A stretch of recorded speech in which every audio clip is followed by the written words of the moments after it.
Chapter 261, Splitting Up. Just like in reality, the weather in Parallel World would change from time to time, and the map for this PvP tournament was no different. At the highest point of the map, Gufei, who was in a good mood, suddenly felt a gust of wind blow past him. Beside a land depression by the foot of the mountain, young Master Han was also feeling good enough to tease Gufei. "You look really silly standing up there in this breeze we're having." In contrast, the members of the Black Hand mercenary group were feeling rather frustrated, and no amount of wind could blow their exasperation away. Black Index Finger would really be a lost cause if he still did not realize at this stage of the match that he had been hit by young Master's elite. It was fine that he had fallen for their trick, but Black Index Finger still had a hard time swallowing this outcome, as he had been very confident just moments ago. Even Black Index Finger's comrades felt embarrassed for him and were unsure of what to say to comfort him. Thankfully, the camaraderie between the members of the Black Hand was high. Although they mocked their leader inside, they knew very well who had really caused their embarrassment. Each of them showed strong desire to tear young Master's elite to pieces, causing the Black Hand to experience a surge in morale. "Boss Black, tell us what we should do now." There were more bosses in Parallel World than there were top-grade equipment. If anyone shouted "boss" on the street, 7 or 8 players would turn in response. Some of the more muddle-headed bosses would even mistakenly treat the player who had yelled as a sort of underling. Thus, to avoid such mistakes, many would give their boss a different nickname. Not only would it sound more personal, it would also be easier to distinguish their boss from others. Black Index Finger directed his gaze on the distant mountain peak and said, "This mercenary group sure isn't run-of-the-mill. It's really no coincidence for them to kill their way through finals." Black Index Finger of course did not give this praise for no reason. Since he suffered a substantial loss by falling for the enemy's ruse, he knew that commending his opponents would make him seem open-minded while offering an excuse for his folly. The opponent was strong, so it was normal to suffer a loss. As a boss, it was necessary for him to look at the bigger picture. Now that the 6 enemies have gotten ahead of us terms of kill points, they would probably begin employing the grand kiting strategy. Someone said fretfully. The fear for this strategy had already been widespread among them. "It's actually advantageous for us if they do resort to using the grand kiting strategy. That way, our pursuit and interception lessons won't go to waste," Black Index Finger said, adding, "What we should be more afraid of is if they choose to hide. This damnable map may look simple, but it's actually full of hiding spots that we're still not aware of. To think we have only noticed this fact now."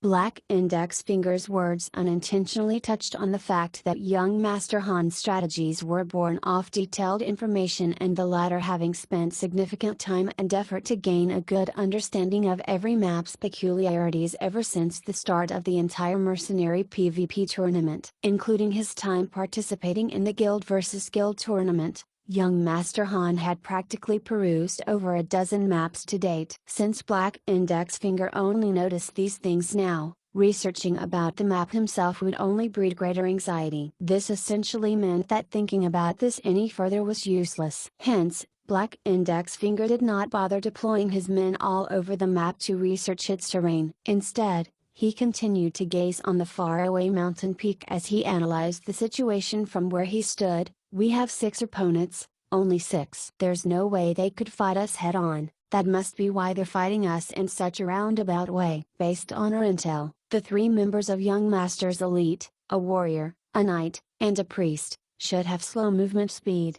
Just like moments ago, the thief and archer lured us into this small forest, while the mage killed our lookout team on the mountain peak. As for the 3 others, where were they during all that? Everyone gawked as their boss lost himself in his thoughts. They had already agreed 3 days ago that the key to clinching victory in this match was to locate their enemies, so what was the point of him repeating it right now? The other 3 men also hiked that mountain. Since they were able to descend from it without trouble despite their slow movement speed, they should not be far from the mountain. We have always had people up the mountain since then, yet we never saw one of them. But somehow the thief and archer were able to make it into the forest. Black Index Finger was mumbling this to himself when he had an epiphany. Calling the attention of everyone around him, he said, Search the forest for anything that could provide cover. Why are we afraid to split into smaller teams? That's entirely due to that insta-kill Mage's ranged capabilities and our cluelessness on their fighting prowess as a team. Now that they have split up like this, what's there for us to be afraid of? Let's form 10-man teams now, Black Index Finger ordered. He sounded as if he had uncovered something huge. Boss Black. Monologue Under the Moon interjected, that mage doesn't simply just cast spells. With his prowess, I doubt a 10-man team is enough to subdue him. Alright. Black Index Finger felt he should consider Monologue Under the Moon suggest as the latter had personally exchanged blows with Gouffé before. Let's make a 20-man team just for him. There shouldn't be any more issues going up against him, yeah? It should be fine.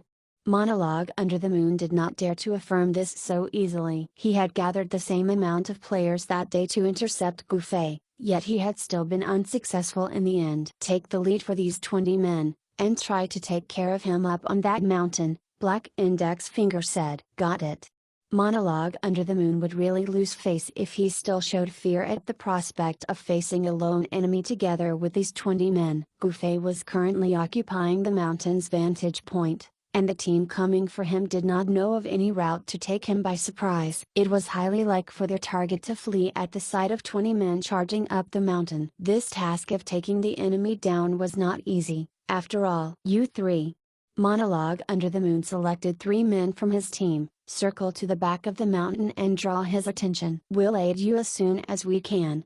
This was the only plan he could come up with. The 3 men exited the forest and ran straight to the back of the mountain. From his analysis, Gouffé should be able to spot the 3 men from atop the mountain and would chase after them. Naturally, he would have no way of noticing the activity on this other side. After all, the mountain peak was not shaped like a pyramid, which would provide anyone an unrestricted 360-degree view of the surroundings. Why else would the Black Hand assign 3 or 4 men up there? At this point, the men who were tasked to search the forest discovered quite a few things. The trench and the wall young Master's elite had used were uncovered after Black Index Finger filtered out all the possible options. They must have used this cover to make their way into the forest. Send a team to travel through this trench. Let's see if we'll discover something. Who knows? Maybe we can even locate the 3 men's hiding place. Conceal yourselves well. Hee hee. The opponents surely don't expect us to locate this path that they've used to escape our lookout on the mountain peak. They have pretty much gifted us a yellow brick road to their location. Black Index Finger was quite pleased with himself. Splitting the 80 men into squads of 8, 2 squads followed Monologue Under the Moon to confront Gouffé, 3 squads traveled through the yellow brick road, and the remaining 3 squads were formed into 2 teams by Black Index Finger. You guys, head down this direction. That's where the thief and archer have run off to. Try your best to extend your search radius. Once Monologue Under the Moon take back the mountain peak, his team is sure to provide you better direction. The 2 teams proceeded to do his bidding. Only a few players were left with Black Index Finger now. Actually, there were not exactly 80 men just then. Several members of the Black Hand were previously sent to search the nearby forests, and even with Zioying's death, the others had yet to return. Black Index Finger swept his gaze around him before deciding to leave 1 man in the forest. Looks like they favor this little forest. Hide yourself somewhere inside it and inform us if you see any traces of them. But do not, under any circumstances, reveal yourself to them, okay? After assigning this task, he suddenly thought that waiting for their targets to show themselves was not a bad idea and promptly sent out an instruction to the others who were searching the forests in the map: wait in the forest you're in. Hide yourself well and report back if something happens. With all possible arrangements made, the remaining 3 men and Black Index Finger found that they were free of any task and decided to join Monologue Under the Moon team that was heading for the mountain. The 3 men Monologue Under the Moon had sent ahead completed their journey to the back of the mountain, yet they were unsure if the enemy mage was chasing after them. In any case, Monologue Under the Moon and his team were already on their way to the mountain peak. Killing off the Mage should not be an issue with these 20 men. That gentle draft was still blowing inside the PvP arena. The Black Hands players were each attending to their tasks as they furtively moved about. Out of the two teams that were sent to crawl through the trench, one reached the end of the path and realized that it was a dead end, and the other ended up in an even larger ditch. Stuck at a T intersection, the second team did not know whether to head left or right. The team hesitated for a while, tossed a few coins, and finally decided to head right. They kept walking and walking until they saw the mountain appear further and further away from their position until it became entirely obscured. From what their group leader Black Index Finger told them, the enemies should be near the foot of the mountain, so this clearly meant that they were currently going on the wrong route. Their team leader thought to himself, "Shoot, what a lousy coin toss. Alright everyone, turn back and head left." He then told his teammates aloud. The third team experienced what young Master's elite had gone through, arching their backs and wading through behind the dilapidated wall. They occasionally tumbled and crawled until they reached the end and found the land depression. This bunch was a lot smarter than the two teams and did not flip a coin to decide the heading direction. Instead, they headed in the direction that would bring them closest to the mountain peak. However, the fastest team was still the one under Monologue Under the Moon's command. The 3 men he had sent to circle the mountain slowed their pace and pretended to climb. As for the other 17 men, they began charging toward the mountain using their fastest speed. The higher the mountain was, the greater the wind blowing was. Even Parallel World was no exception. When Monologue Under the Moon reached the mountain peak, he promptly spotted a lone figure standing there. Gufei, who was standing stoically on the mountain peak, gave off this heroic vibe with his long, mage robe fluttering with the wind. On his hand was moonlit nightfalls. He was drawing circles on the ground out of boredom, so when he heard the arrival of people, Gufei excitedly looked up. Seeing Monologue Under the Moon, he smiled. "It's you. What took you guys so long?" Gufei was about to descend the mountain after being teased by young Master Han for standing up the mountain purposelessly. Young Master Han had not mentioned to Gufei his need for a pair of eyes up on the mountain, but had instead solemnly asked him, "Miles, how many men do you think you can handle all at once?" 10 should not be a problem, Gufei confidently replied. "Is that your limit?" Young Master Han pressed on. Limit is such a vague concept, who knows? Gufei found his question difficult to answer. "I guess it's better for you to stay up there, then." "Why's that?" "To test your limits," young Master Han replied. Chapter 262, Have a taste of their medicine. Thinking that his ruse was successful, Monologue Under the Moon felt elated to see Gufei on this mountain peak. He was the first one to rush up the mountain, and his teammates climbed up following him. Monologue Under the Moon kept his eyes glued to Gufei, hoping to savor the change in the latter's expression. He and his men would feel more confident if Gufei's face revealed a hint of fear or surprise. Unfortunately for them, Gufei only had that placid smile on his lips. Counting the players before him, he could not help but say to Monologue Under the Moon, 17? Why didn't you bring an even number of men? Didn't he see the 3 men on the other side of the mountain? Monologue Under the Moon stood rooted to the spot until the 3 men finally made it to the peak as well. Gufei nodded his head when he saw the newest arrivals. 20. So you did bring an even number of men.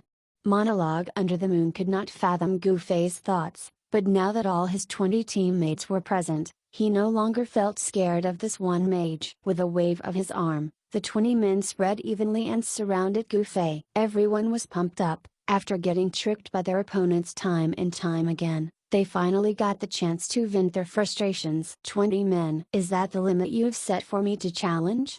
Gufei sent this message over to young Master Han. Do whatever you can. Don't go crying for help if you can't deal with them. No one is going to come and save you, young Master Han replied apathetically. Gufei collected himself and asked the person before him, "Are there more?" "What do you mean more?" Monologue Under the Moon asked back, puzzled. "Are there more people coming?"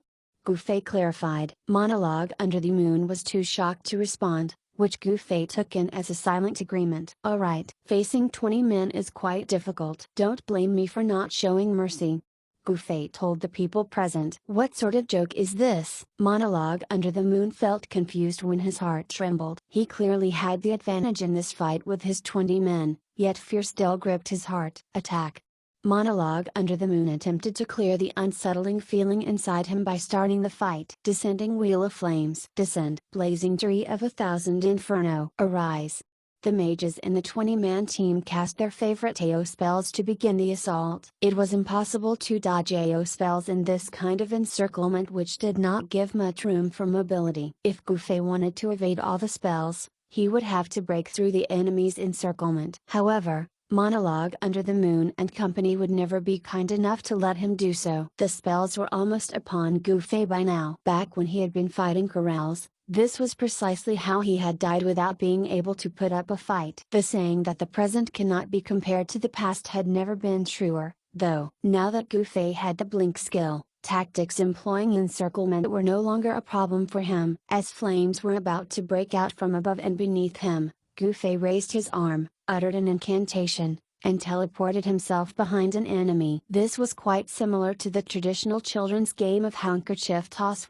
20 men formed a circle, with Gufei tossing the handkerchief, and everyone wondering who was he actually behind. There were naturally crafty children who would toss the handkerchief without the others knowing, pretending to carry on searching for a target until they completed a full circle. All the while, the target would be foolishly sitting without knowing that he had actually been targeted. Gufei did not bother with this sort of machination and simply depended on his speed. The moment he disappeared from everyone's sight, he already appeared behind an enemy without giving anyone a chance to react. Gufei wasted no time. Shoving the man toward the encirclement, he sent a sword slash for good measure. Like pushing a man into a burning furnace, Gufei specifically chose someone who seemed to have low HP. He added in a slash for fear that the combined mage's spell damage would not be enough to insta-kill the man. The man instantly morphed into a beam of white light in that blazing fire. All the enemies' hearts chilled at their teammate's death,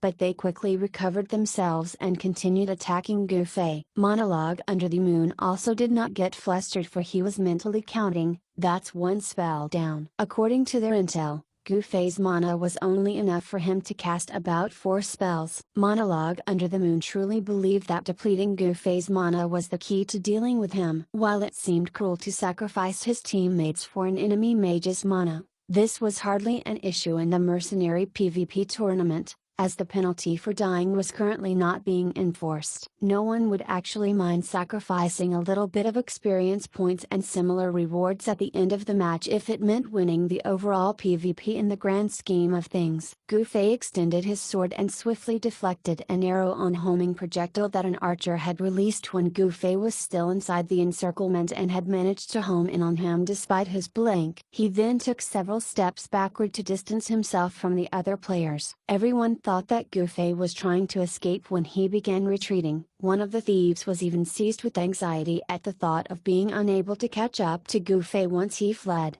possibly born of hearing that Gufei had very fast movement speed, so he activated his fleet foot to chase after him. Perfect timing, Gufei thought to himself. Seeing the thief rush toward him, Gufei took a step forward, turned his body to the side, and extended his leg out. His hand found its way to the man's back and gave the latter a push. Ah! The thief staggered after being tripped up by Gufei, but this thief's inherent nimbleness did not cause him to fall down. The thief's staggering brought him in the direction of the slope ahead, and he soon found himself tumbling down the mountain edge. His scream reverberated everywhere, causing young Master Han to send Gufei a message. "What in the world is going on up there?"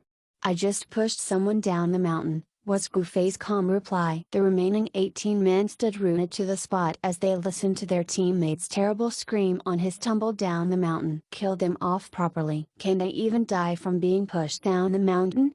Young Master Han was unhappy. Although he told Gufei to challenge his limits, his real intention was to have Gufei completely annihilate the 20 men. "Seems like he's dead," Gufei replied. The system suddenly announced another kill point for young Master's elite. The man who had rolled down the mountain promptly died from that one push. Considering the many bumps and beatings the thief had to suffer before he died, it seemed Gufei was not lying when he said he would be merciless on dealing with the enemies. "Keep pushing them off the mountain, then."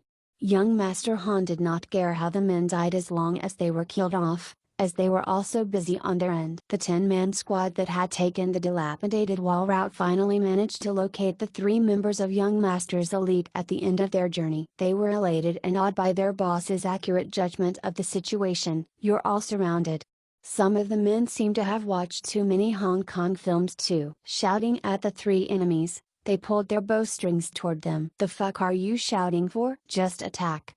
Another man ridiculed. The Black Hand's 10 members were treating this encounter very offhandedly, as if the 3 men before them were not worth their time. Their claim to have the 3 surrounded was mere lip service and not something they had actually done. What was there to surround, anyway? Given that the 3 men did not have fast movement speed, they could easily catch up to them if they attempted to escape. A warrior, a priest, and a knight. It might take time to dispose of them, but that was it. Only the warrior had combat strength in this team, and that bit of strength was not enough to defeat their 10-man group. The 10 men happily reported their success in locating the targets on the mercenary channel, boasting that they would quickly take the enemies down. The 10 men brandished their weapons, fired arrows, cast spells, and so on. The arrows were the first to reach the 3 men. War Without Wounds stepped forward to meet the arrows head-on as Young Master Han steadily bestowed heal on him. Brother Assist also granted War Without Wounds blessing of resilience to increase his physical defense. Blazing Tree of 1,000 Inferno, a mage tried to chant a spell to burn the 3 men down, but an arrow flew out of nowhere and struck him on his temple. Arise. Although he managed to spit the last word and fire blanketed the area, the mage was nevertheless killed off by that arrow on snipe. As always, Royal God Call picked off the weakest among the opposing group. The mage's spell dealt no damage to anybody since he had been killed off, while Royal God Call's 1 arrow unnerved the remaining 9 men. This was when a figure leapt from the land depression amid a cloud of dust and deeply plunged the dagger in his hand into another enemy. War Without Wounds also took this chance to employ his well-practiced sequence of attacks that had him activating Charge before cancelling it into Cyclone. He dove within the opponent's ranks and whirled about with his claymores. Royal God Call continued sending arrows toward the enemy men in the distance. Young Master Han leisurely bestowed heal in one corner when necessary, while Brother Assist drew near the enemies to aid Sword Demon. War Without Wounds was still spinning about, so even his teammates could not get to him. Black Index Finger miscalculated when he thought that Young Master's elite had split up into 1 man, a pair, and a trio to accomplish their tasks and did not consider the possibility of Sword Demon and Royal God Call regrouping with the others once they exited the forest. After Gufei eliminated the Black Hand's lookout team on the mountain peak, the 2 were naturally free to roam the map. Those of the Black Hand who had originally thought that they could easily eliminate the 3 men of Young Master's elite were now experiencing the opposite with the addition of the other 2. With the group's top-grade equipment, exceptional skills, and seamless coordination, Young Master's elite was instead the one to decimate the enemies in no time at all. The team leader grinded his teeth at the sight of his men being killed off one by one. Although he already called for help on the mercenary channel, it would still take some time for the others to reach them since they had gone to different directions. They had once more been tricked, and they had completely fallen for Young Master's elite's ruse this time. Boss Black, you wanted to take advantage of the enemy's separation from one another to conquer them, but it is actually us who ended up tasting our medicine, was the team leader's bitter thought before he died. He felt very disappointed of Black Index Finger for making yet another fatal mistake. Done. War Without Wounds dusted his hands off after putting the claymores inside his dimensional pocket. Miles, how are things on your end? Young Master Han sent Gufei this message, but he got no reply. He was evidently in the middle of an intense fight, so he neither had the time nor ability to reply to him. It would be perfect if Miles could dispose of all those men on the mountain peak. Young Master Han thought to himself, but he knew not to expect anything. It was already a blessing that Gufei could fend off 20 men at once, so expecting him to kill all of those men in such a short time was pushing it. Since the opposing group has people on the mountain right now, it's going to be inconvenient to separate. The problem is that the others will soon arrive here. As Young Master Han was pondering on this, Royal God Call rushed toward them after firing his fill of arrows and yelled, "There are still some enemies over there, let's go take them down." "Where?" They climbed out of the land depression and looked in the direction that Royal God Call had indicated. 4 men were standing with uncertainty at the base of the mountain. Looks like that's the mercenary leader. What a haul! Young Master Han mused. Black Index Finger and his 3 men, who had reached the foot of the mountain earlier, were planning to catch up to Monologue under the Moon team and see for themselves just how formidable the legendary Mage was when they received another team's message about discovering the 3 men of Young Master's elite. This team then confidently promised to quickly eliminate the 3 enemies. But before Black Index Finger could send words of encouragement over, the 10-man team began crying for help. Although Black Index Finger and his men made it halfway up the mountain, they did not know how the team had fared since they could not see the 10 men's location from their position. As such, they decided to head toward the team's reported coordinates, yet they only saw their opponents' kill points rising fast and their head count correspondingly dropping as they ran over. By the time Black Index Finger and company made it to the base of the mountain, the 10-man team had already been decimated. The players who had died promptly reported to them that there were not 3 men present in the location but 5. Each of them was super strong, so the 10 men were simply not enough to deal with them. Black Index Finger thus instructed the 3 with him to stop. While Black Index Finger considered himself as an expert, he did not think of himself as a peak expert. He had known from his research of Young Master's Elite that its members were made up of the famous gamer Sword Demon, War Without Wounds, Royal God Call, and Brother Assist. Young Masters Elite. They were truly elites in name and form. There were a total of 5 formidable opponents, and there were only 4 of them. I may be an expert, but the 3 with me are just above average. Black Index Finger shamelessly thought to himself. The self-confidence he had meant nothing at this stage, so Black Index Finger could only tell the others to stop and to rendezvous with the other teams fast. Instead, he might not have chosen to advance, but the 5 men of Young Master's Elite had taken the initiative to do so. Instead, the 5 men climbed out of the land depression and strode over to the 4 men with murder in their minds. Chapter 263, Pursuers Behind. Rolling men ahead. The land depression was not far from the foot of the mountain. When Black Index Finger saw Royal God Call running toward it, he could not help but feel anxious. Are they planning to flee again? Should I check where they are running off to? In the end, he had worried for nothing. The enemies were not planning to flee. Instead, they climbed out of the land depression and personally received his team since they were unwilling to go to them. Black Index Finger froze on the spot, as he could already predict the outcome of this possible 4 versus 5 fight. Seeing the opponents take the initiative to fight them, he immediately made a decision. Let's head to the mountain peak first.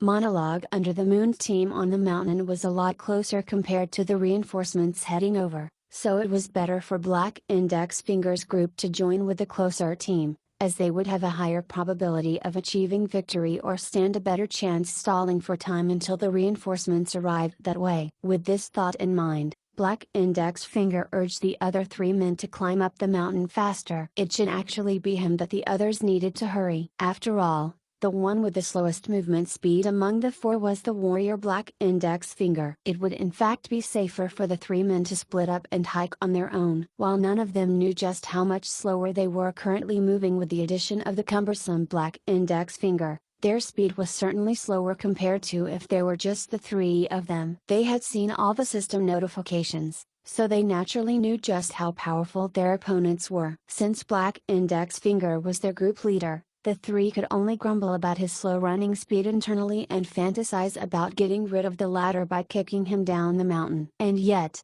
Black Index Finger had the audacity to tell them to hurry as if they were the ones at fault for their slow progress. Stop right there. Don't run away.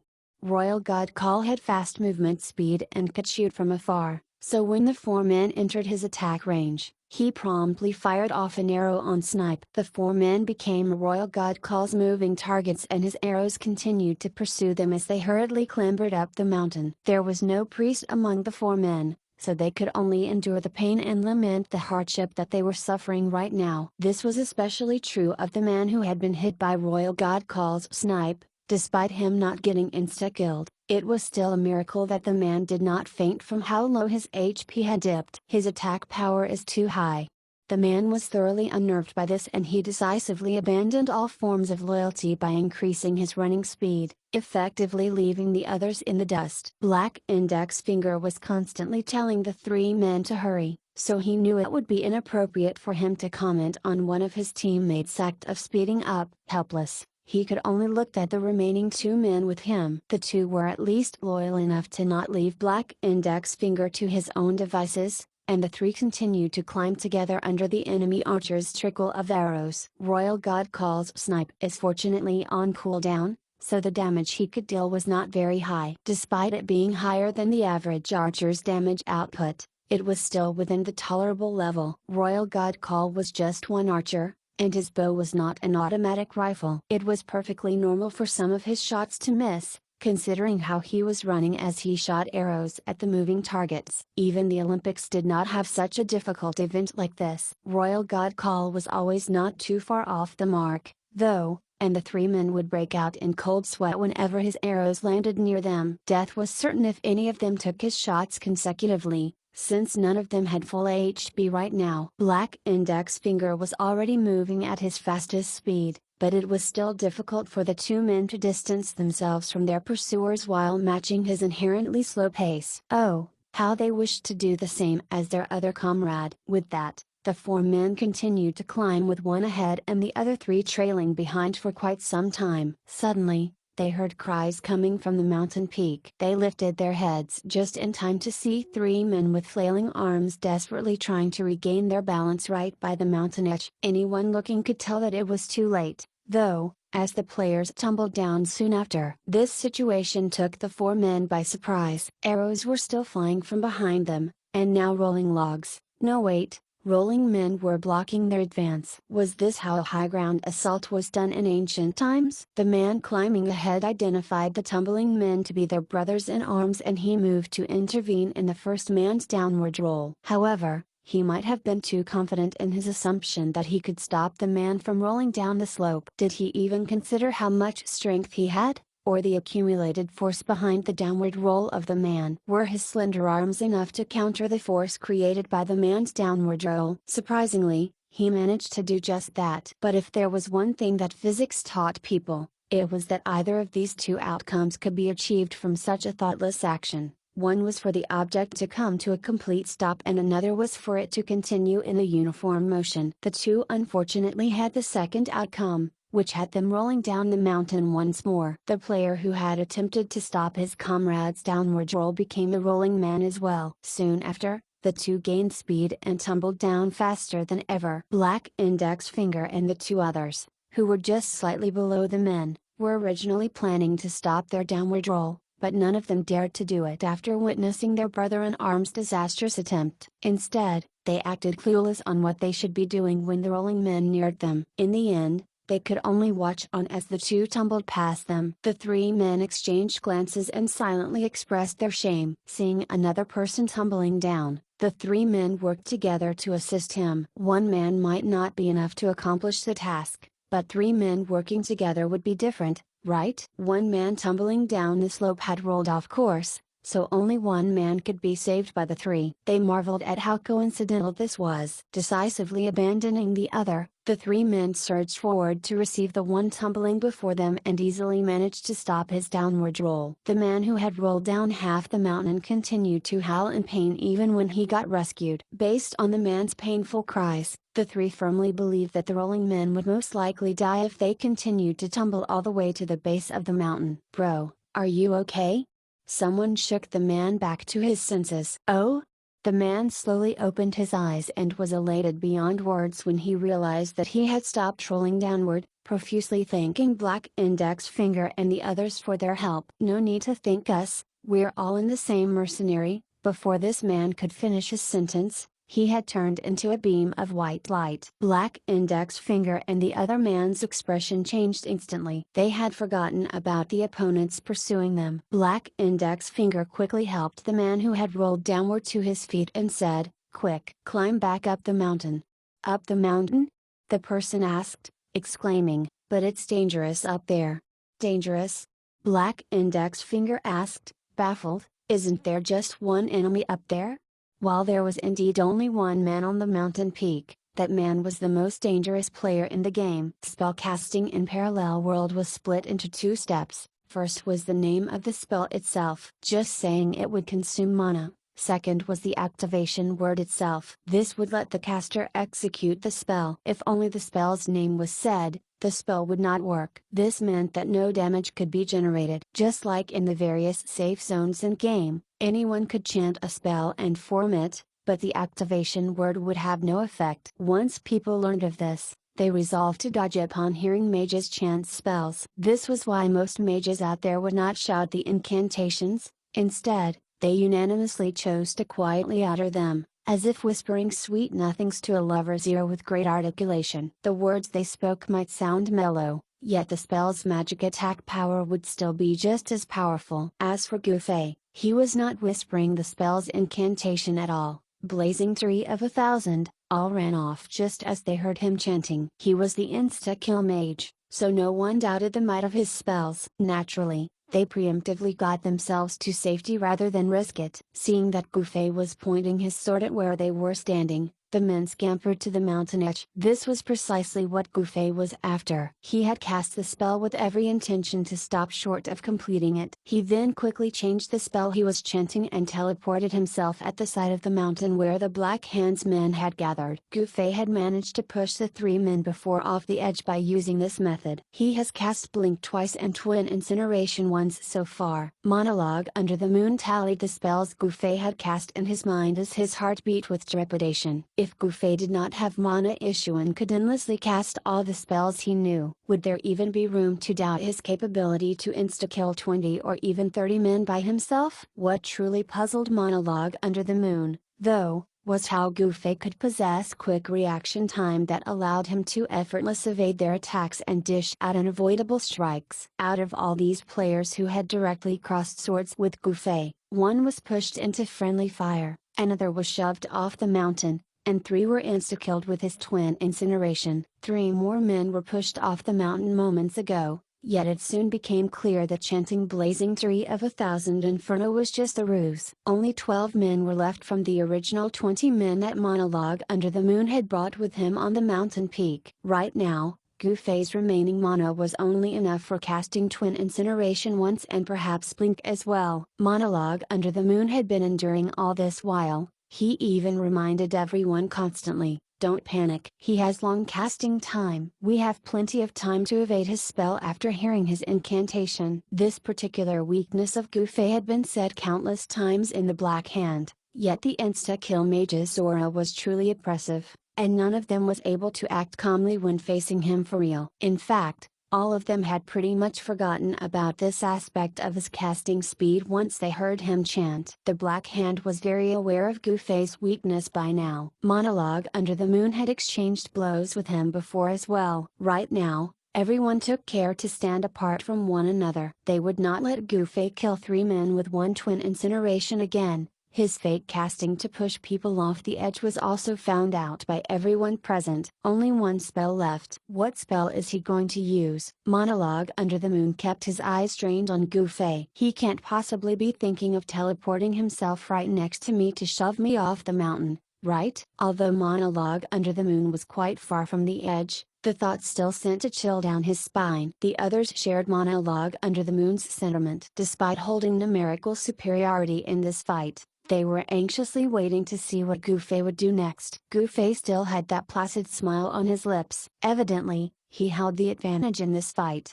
and everything had been dictated by him thus far. Pushing an enemy off the mountain, insta-killing 3 men with 1 Twin Incineration, unpredictably teleporting himself using Blink. The Black Hand's members were unable to guard against Gufei's actions even now. Presently, no one dared to be near the mountain edge. These players kept themselves evenly spaced out as they trained their eyes on Gufei for fear of him suddenly appearing behind their backs. It was quite cramped when there were 20 of them on the mountain peak together. But it's fine now with just 12 of them, Gufei thought to himself as he stepped forward to begin his assault once more. Chapter 264, The Challenger. Gufei was facing off against 12 men alone on the mountain peak. Gufei slashed at a warrior purely because he was near him. Will this be the 4th spell? Monologue Under the Moon started preparing for this possibility. If Gufei cast his 4th spell, he would unhesitatingly command his men to surround Gu Fei. However, Gu Fei did not say a word. His sword did not glow,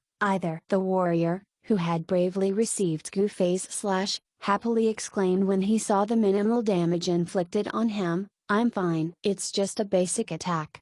Monologue Under the Moon did not share his happiness, though. He would rather that Gu Fei insta-killed the warrior with twin incineration. With Gu Fei holding back this bit of mana for one last spell, he could threaten them with his ability to insta-kill a good number of them. While Monologue Under the Moon was feeling aggrieved by the warrior's utterance, Gu Fei was feeling irked by the man's audacity to call his Gu family's exquisite sword style a mere basic attack. "Let me see you try and dodge this basic attack." Then, Gu Fei was barely suppressing his anger from erupting. "What sort of players are they, anyway? All they did is gripe about my damage output the entire time. Insta-kill Mage. Didn't they notice that not one of them was able to avoid my attacks? Even the insta-kill Mage has to hit someone first before he or she can insta-kill a person, right? No point in having high damage output if he or she can't even hit his or her opponents. Take me for example." Gu Fei's head was filled with these thoughts as he cleanly evaded the warrior's axe. Gu Fei could easily slip past such a middling attack with his upper body alone and could even maim the warrior with a casual slash if this were a fight in reality. It was truly a pity that this was but a game. The warrior was still happily waving his axe even after Gu Fei had struck him 3 more times. "Seems like this guy doesn't plan to expend mana. Idiot." Monologue Under the Moon berated the warrior inside. Gu Fei was only preserving his mana to deter them from surrounding him. Monologue Under the Moon raised his hand to call for ranged support. When no one responded to this, he swept his gaze over and discovered that only one archer was left in their midst. The archers and mages he had brought with him were either insta-killed or thrown off the mountain. Gu Fei had taken care of them ever since the start of the skirmish. Did he plan this before the fighting even started? Monologue Under the Moon broke out in cold sweat. He had thought that Gu Fei's attacks were him trying to thin their number whenever he could. At this moment, Monologue Under the Moon finally realized that Gu Fei's actions were done to rob them of their ranged attackers. Meanwhile, the melee job classes did not dare to surround him. Did this mean that he was forcing them to engage him in a 1 versus 1 fight? What a joke! He only has enough mana for one spell. Surely, we can force him to use it sooner or later. Monologue Under the Moon steadily bestowed heal on the warrior as he called the others to attack Gu Fei together. But he still has a spell left. All the melee players were hesitant. "It's just one spell. What's there to be afraid of? Death is the only outcome once his mana gets depleted." Monologue Under the Moon reasoned. He purposely said this aloud for Gu Fei to hear him. His plan was to be open about his intention, so that the opponent would be hesitant with his attacks. He wondered what would Gu Fei do now that he was preemptively reminding him of this fact. Gu Fei's reaction was not reacting to it. His basic attacks were essentially useless in the face of a priest's heal, but he still persisted with his attacks without missing a beat. Instead, it was the opposing warrior that reacted by bellowing as he brandished his axe, "Don't do that just yet. Finally, it's here." Gu Fei felt glad when he saw the warrior's pose. A warrior's cyclone. "Oh, how long has it been?" Gu Fei reminisced about the last time he had encountered the skill, feeling as if eons had passed since then. Extending the sword in his hand, he threaded it through the attack. Gu Fei flew away from the cyclone as his sword clashed into the battle axe with a resounding clang. The warrior was stunned at first, but he quickly cheered, "Ah ha ha ha! It's your turn to tumble down the mountain." He assumed that Gu Fei would tumble down the mountain the way he flew outward. Gu Fei, for his part, stared at the warrior disdainfully. He just borrowed the cyclone's force to fly outward. At any rate, why would he send himself flying off the mountain when he had control over where he was going? And if he did use the cyclone's force to fly off the mountain, Gu Fei was certain that he could land firmly on the slope. Did you think cyclone is similar to a fighter's seismic toss that renders its victim immobile while being thrown? It was rare for Gu Fei to express his disdain toward an opponent from a gaming perspective. The warrior quickly realized that he had celebrated too soon when he saw that Gu Fei's flying direction would not result into him tumbling down the mountain slope. He was rueful for being unable to avenge his brother's sufferings under Gu Fei's hands. Mid-air, Gu Fei kept his sword and took out his Chinese broadsword in the blink of an eye. Using sacred flames of baptism, He cleaved a player beside him as soon as he alighted on the ground. That player had long seen that Gufei was flying toward him and had actually been feeling quite excited at the prospect of taking down the incoming mage and pushing him off the mountain. Unexpectedly, Gufei cleaved at him just as soon as he landed on the ground. Sacred flames of baptism glowed fiercely as its additional fire attack perked across the person's face. He cast a spell. Several men cheered and excitedly gathered around to begin cutting Gufei up, not caring whether their teammate died or survived that one strike. Wait, that's not a spell. Monologue Under the Moon felt exasperated as he wondered why his teammates could not seem to think rationally. Had that strike been a spell of Gufei, their man would not have been alive. Monologue Under the Moon, who had encountered the same attack in his previous fight with Gufei, recognized it as a weapon's additional magic attack. While its fiery glow looked similar to twin incinerations, the damage it dealt was worlds apart from the spell. Monologue Under the Moon's warning came too late, though. All the melee job classes gritted their teeth and surrounded Gufei tightly. Could Gufei himself have chosen his landing spot after taking Cyclone head on? An incredulous expression appeared on Monologue Under the Moon's face as his late reminder fell on deaf ears. Those players already beside Gufei actually heard his warning, but their blood was boiling within, which made them ignore Monologue Under the Moon's advice. Since it was too late for them to escape, they might as well sacrifice some of them to finally eliminate Gufei. It was just a pity that they were unaware of the depth of Gufei's fighting prowess. Twin Incineration. Incinerate. Gufei swiftly swapped his weapon and cast a spell using moonlit nightfalls as he pirouetted about. He turned his waist, and his arm and wrist moved along with it. He must truly thank those players over by the city gate that day for crossing swords with him. Because this instant cast spell had a set time to its execution, Gufei had been researching about how many players he could kill with one twin incineration. He had previously been adding points to agility to increase his attack speed and maximize his damage output accordingly. However, that day by the city gate had unintentionally opened Gufei's eyes to his foolishness. He felt saddened and somewhat ashamed of how his thought process had become rigid due to playing this game. He could have significantly improved his attack range had he coordinated his body's rotation with his strikes instead of mindlessly adding points to agility. At present, Gufei's pirouette with twin incineration achieved a 450 degree of motion. What this meant was that some of the players standing before him would be struck twice by twin incineration, a feat that no other mage could presently achieve. White lights flashed like fireworks all around Gufei. This was a scenario Monologue Under the Moon had never thought of. To be exact, he had never considered the possibility of Gufei being able to cleanly slay a full circle of players. Gufei had just sent 6 men out of the playing field. The 20 men with him were now down to just 6 men. Gufei's mana was completely emptied out at this point, but the remaining 6 men happened to be made up of 3 priests, 2 knights, and 1 archer. This group composition left Monologue Under the Moon in tears. Even if archers were the most advantageous against mages, can they even depend on this remaining archer to turn the tide right now? Before Monologue Under the Moon could think further, Gufei reached his hand out. Thunderbolt. Strike.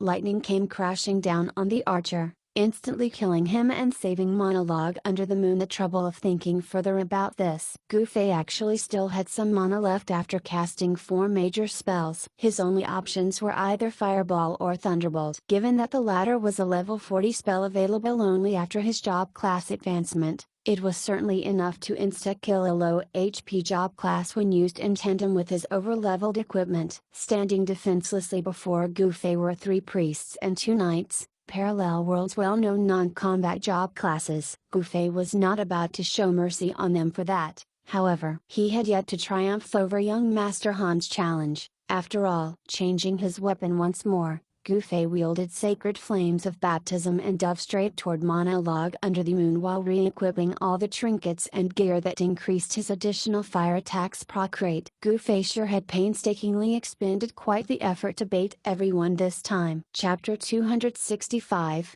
Shoving people atop the mountain. Monologue under the moon had no way of parrying Gufei's attacks, and all he could do to keep himself from dying was get the two priests beside him to steadily bestow heal on him. He had positioned the two priests far from Gufei to prevent the latter from interrupting their casting, something Monologue under the moon had learned to do after his previous fight with Gufei. The two knights blessed themselves with blessing of strength, giving them better fighting strength than the priests at the moment. But it was still not enough to threaten Gufei. Gufei did not simply focus his attention on Monologue under the moon, and he would occasionally turn to give the two knights a cut or two. Thus, although three men were surrounding the lone Gufei, they were the ones that had their hands full trying to block his attacks, giving birth to possibly the world's most lackluster attempt at encirclement. Monologue under the moon was feeling quite frustrated, but Black Index Finger and company, who were rushing up the mountain, were actually feeling far worse than him. Although they had managed to climb 2/3 of the mountain by expending quite the effort,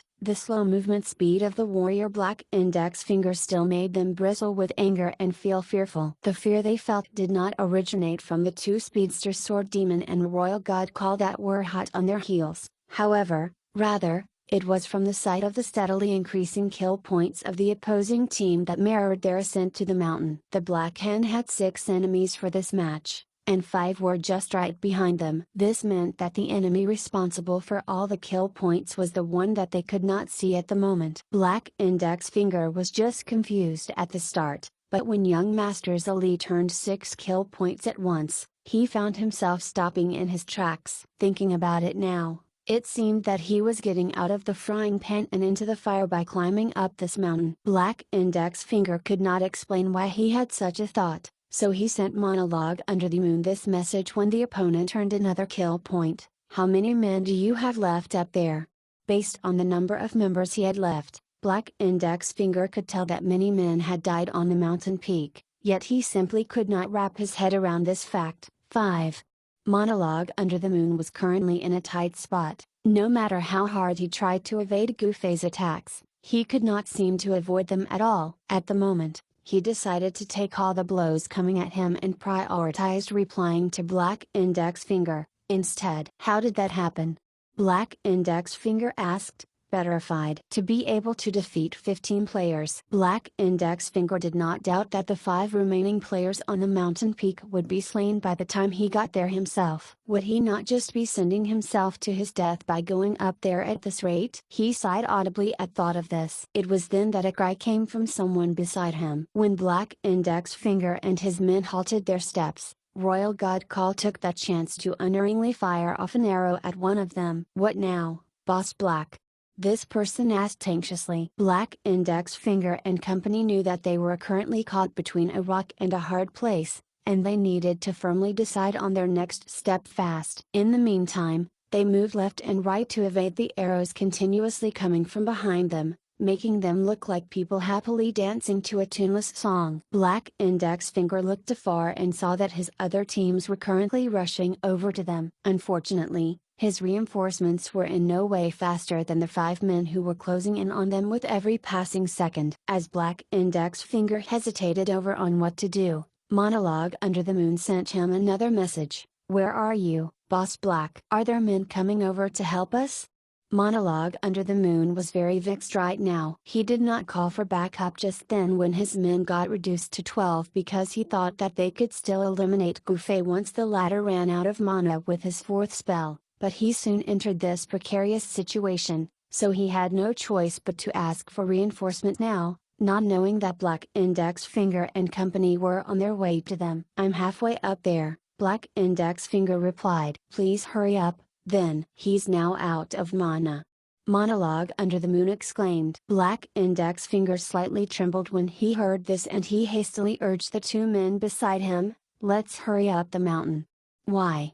one of the 2 asked. "The enemy mage up there is out of mana," Black Index Finger hurriedly answered. The plan he came up with on the spot was for them to head up the mountain and take down the mage. The 3 of them would then form an 8-man team with the 5 men on the mountaintop and defend themselves against the assault of the 5 enemies currently chasing after them. Their goal was to stall for time until reinforcements arrived. In that way, even if the 8 of them died from making the last stand, they would at least be able to entrap the final 5 men of young Master's elite to top the mountain when the reinforcements arrived, such that they would have no way to escape death. In this way, the Black Hand would achieve victory in this match. Gu Fei's damage output was now low with his mana depleted, and the men he was facing happened to have 2 priests among them. Moreover, the 2 knights switched to buffing themselves with Blessing of Health when they realized that there was no point in using Blessing of Strength if they could not land an attack on him. One of the knights had apparently advanced into a Holy Knight as he had a healing skill in his arsenal. All of them eventually wised up,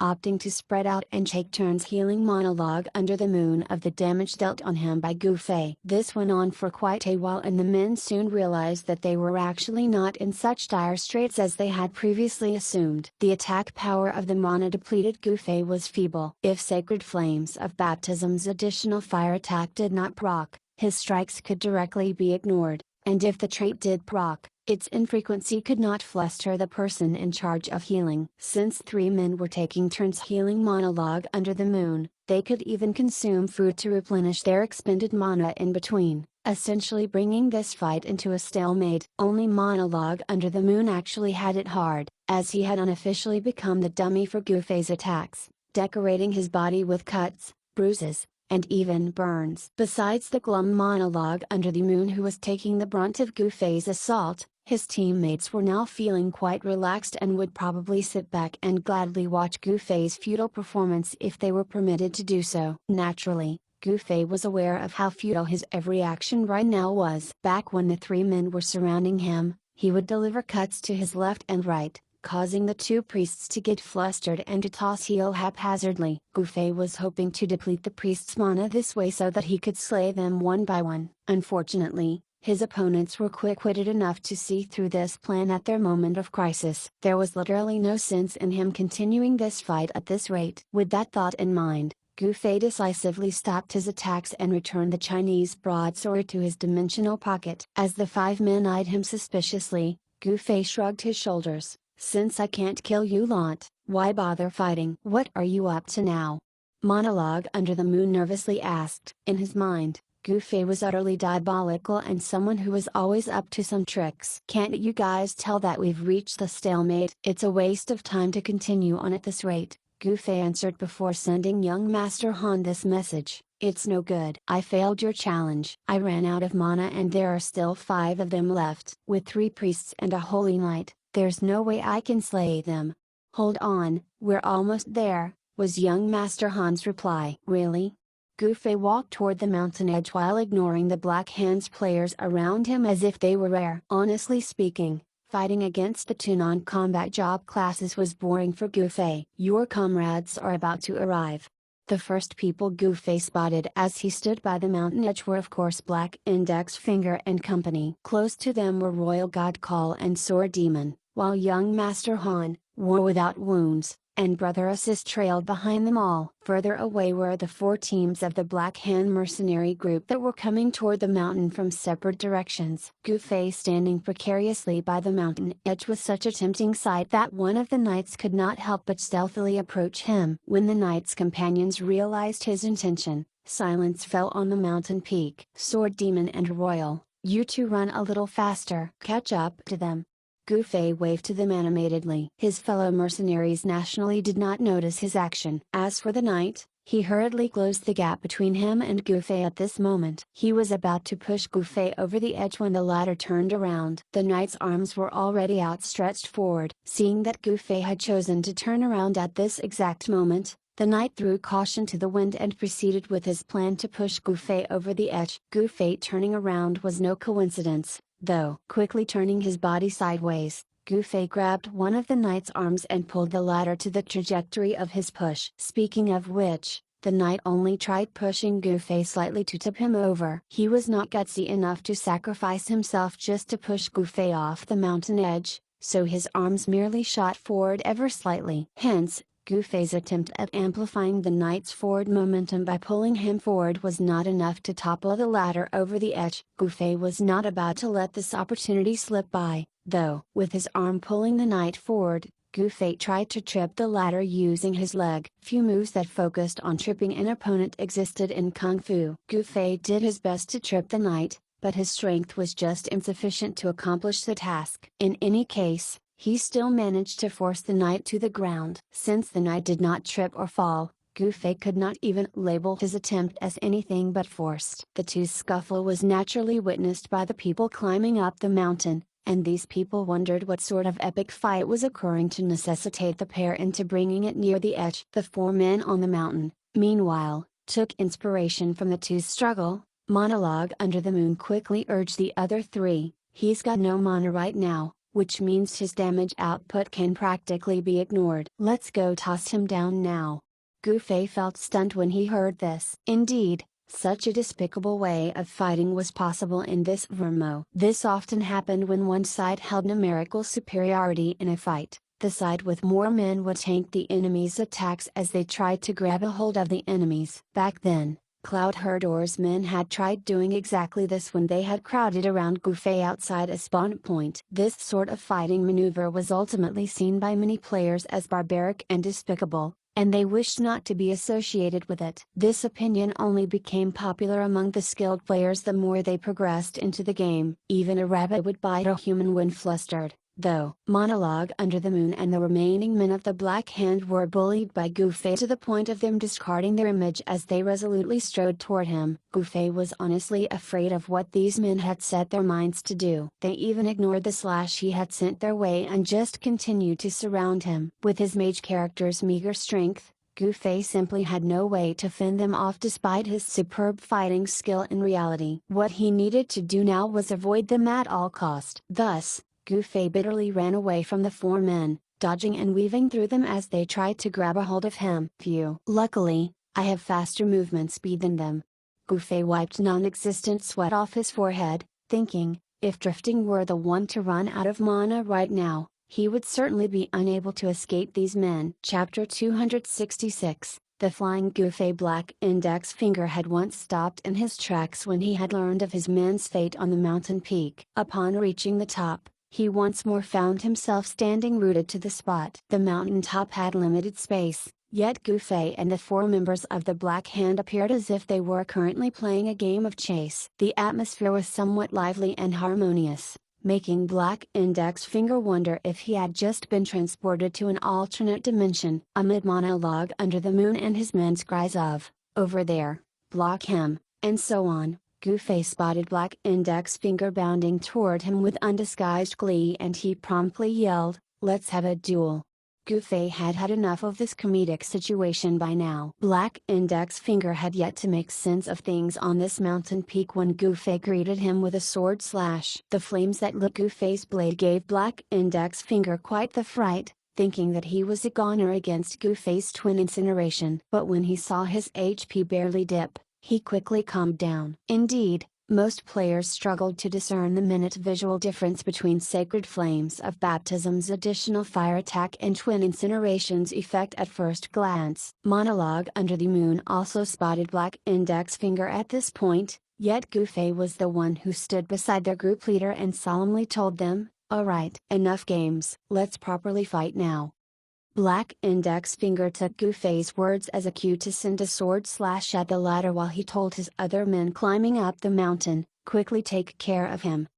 They were an archer and a thief respectively. One quickly distanced himself from Gufei, while another went to his side to conduct a pincer attack with Black Index Finger. With three priests and a holy knight present, Gufei's every action was still useless, yet he still could not help but sigh in relief. At least, the opponents were no longer resorting to using such a despicable method that had them attempting to throw him down the mountain by ganging up on him. Knowing that Royal God Call and Sword Demon would arrive soon, he spiritedly engaged the enemies in a fight. Black Index Finger thought it would be easy to deal with a mana-depleted mage. He was even unwilling to use Cyclone on him, yet he soon discovered that Gufei's fighting prowess was far more extraordinary than what was rumored. He could not seem to land even one slash on Gufei no matter how hard he tried, whereas the latter's Chinese broadsword easily found its way to his body numerous times. The thief attacking from the other direction felt even more humiliated. While Gufei was incessantly moving around Black Index Finger as he dished out attacks, The thief was fruitlessly chasing after his butt. The thief could only wait for Goofy to slow down so that he could land his attack on the ladder, but Goofy just moved faster and faster. Instead, when the thief tried attacking from the opposite direction, Goofy merely matched his movement, and the chase would repeat itself. The thief had been on the mountain peak for quite some time, yet he had not even landed a blow on his target. All he had accomplished was circle around Black Index Finger until even the latter grew nauseated following him. There was also the archer who could not even fire off an arrow with homing projectile because he could never seem to be able to set his reticle on the constantly moving Goofy. When he finally shot an arrow, it dug into Black Index Finger instead, scaring him from firing a second arrow. Monologue Under the Moon got everyone to focus their heel on Black Index Finger, which resulted into Black Index Finger angrily bellowing, "Just one healer will do. Everyone else should come and surround this twerp." He still had his dignity as a leader to consider. He did not wish to be treated as a punching bag like Monologue Under the Moon was being treated moments ago. Monologue Under the Moon wanted to say that the few of them would be unable to surround Goofy properly, but he kept quiet in the end. Simply saying that Goofy was formidable would only sound absurd. Everyone in the Black Hand had laughed at him when he had told them of Goofy's extraordinary fighting capability after failing his mission the other day. Honestly speaking, Monologue Under the Moon even felt somewhat sated, as if he had gotten his revenge on his fellow teammates, when Goofy decimated his 20-man team just then. At their group leader's command, the 3 priests and 1 knight came over to surround Goofy. As Monologue Under the Moon had expected, Goofy's fast movement speed made it so that even the priests could not get near him as he nimbly moved about. Black Index Finger ended up chasing after Goofy just like the thief. The mountain peak was once more filled with cries of "over here, block him," and so on. These lines seemed to echo the ones he had heard earlier when he had just arrived on the mountaintop, making Black Index Finger think, "Seems like I've really entered an alternate dimension." This stalemate on the mountain peak was broken by an arrow's shrill scream. With Royal God Call and Sword Demon's arrival, Goofy wiped the sweat off his forehead. "You guys are finally here." Royal God Call marveled teasingly, "So there are situations where you have trouble holding on as well?" "It's not hold on but kill on," Goofy rectified, supplying, "There are many priests." If only there weren't any. Monologue Under the Moon's ego received bruising when he heard that. He had previously been bemoaning his team's lack of damage dealers when they were down to 3 priests and 2 knights and had been fantasizing about what it would be like if they had more combat job classes. Hearing Goofy's words now, such a team composition would apparently only lead to their deaths. Meanwhile, Black Index Finger's expression turned deathly pale. After experiencing how troublesome it was to deal with Goofy, he no longer doubted the latter's capability to stall for time until the match's end. Since Goofy's allies were now in this location, the other 3 were probably nearby. Did the few of them have a chance to survive until their reinforcements arrived? More importantly, Black Index Finger had no way out now. 7 men were with him on this mountaintop. Besides the thief and archer he had brought, the rest had slow movement speed. "Charge!" Royal God Call roared as he shot an arrow at the enemy archer. Sword Demon activated Fleetfoot and dashed toward the enemy thief. The archer was the man Black Index Finger and company had saved from tumbling down the base of the mountain. He did not have full HP to begin with, so he failed to survive the sniper Royal God Call had fired off at him despite the many priests present. With an angry bellow, Black Index Finger hurled himself toward Royal God Call using charge. The veteran combatant Royal God Call quickly shuffled to the side at the sight of Black Index Finger charging at him. Black Index Finger charged right up to him and extended his sword to activate Cyclone, a 2-skill motion that any warrior worth his or her salt would be able to execute. Royal God Call was distressed by this assault and scampered away to evade Black Index Finger's Cyclone. Accordingly, Black Index Finger cancelled the skill to conserve his rage points. Goofy thought that an opportunity was present, so he quickly closed in on Black Index Finger. Goofy slashed at him and extended his hand to push Black Index Finger over the edge. He was hoping to send the latter rolling down the mountain by catching him off guard. This was a wrong move. though a huge gap existed between a mage's and a warrior's strength to the point that the latter easily suppressed the former. The adage "a strong man can easily overpower 10 martial artists" really held some truth. The technique that Gu Fei had used on the night before was useless before a warrior's strength. Gu Fei's push did not even move Black Index Finger an inch. In fact, his attempt resulted into the latter reflexively grabbing and tossing him away. Wonderful. Monologue Under the Moon was moved when he saw this. That's why he's the boss. He only had to shoot his hand out once and he easily dealt with a troublesome mage. Black Index Finger was actually taken aback by this. What he had just done was a conditioned reflex that even Gu Fei had trouble reacting in time. Agility's impact to movement speed was obvious in this game. Yet things like attack speed were not as exaggerated. If a warrior's attack speed was 8 times slower than a thief's agility, then no warrior would be able to fight anyone in Parallel World no matter how strong he or she was. Sigh. That's too careless of me. Gu Fei reflected on this while midair. Once more, he limited his strength or lack thereof as he adjusted his posture to regain his balance. When Black Index Finger returned to his senses, he immediately realized that he had done something huge. He excitedly looked backward to watch Gu Fei's tumble down the mountain, but all he saw was the latter landing safely on the slope. Sword Demon and Royal, hold on for a bit.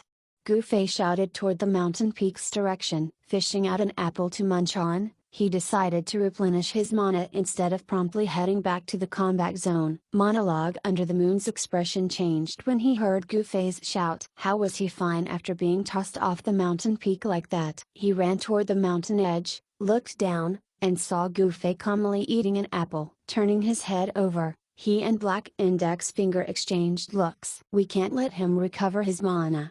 Monologue Under the Moon was about to cry. Black Index Finger was well aware of this fact as well. However, he could only regret using so much strength in that toss that he managed to send Gu Fei sailing so far away. Even if they ran toward Gu Fei now, they would be unable to stop him. In a last-ditch effort, Monologue Under the Moon flung out Holy Ball, which merely drifted toward Gu Fei. Gu Fei did not dodge the attack and instead saved those precious seconds to recover a bit more mana. When Holy Ball landed on him, his mana recovery was interrupted. Nonetheless, Gu Fei already managed to replenish a quarter of his total mana. With a chuckle, he shouted, "I'm coming back."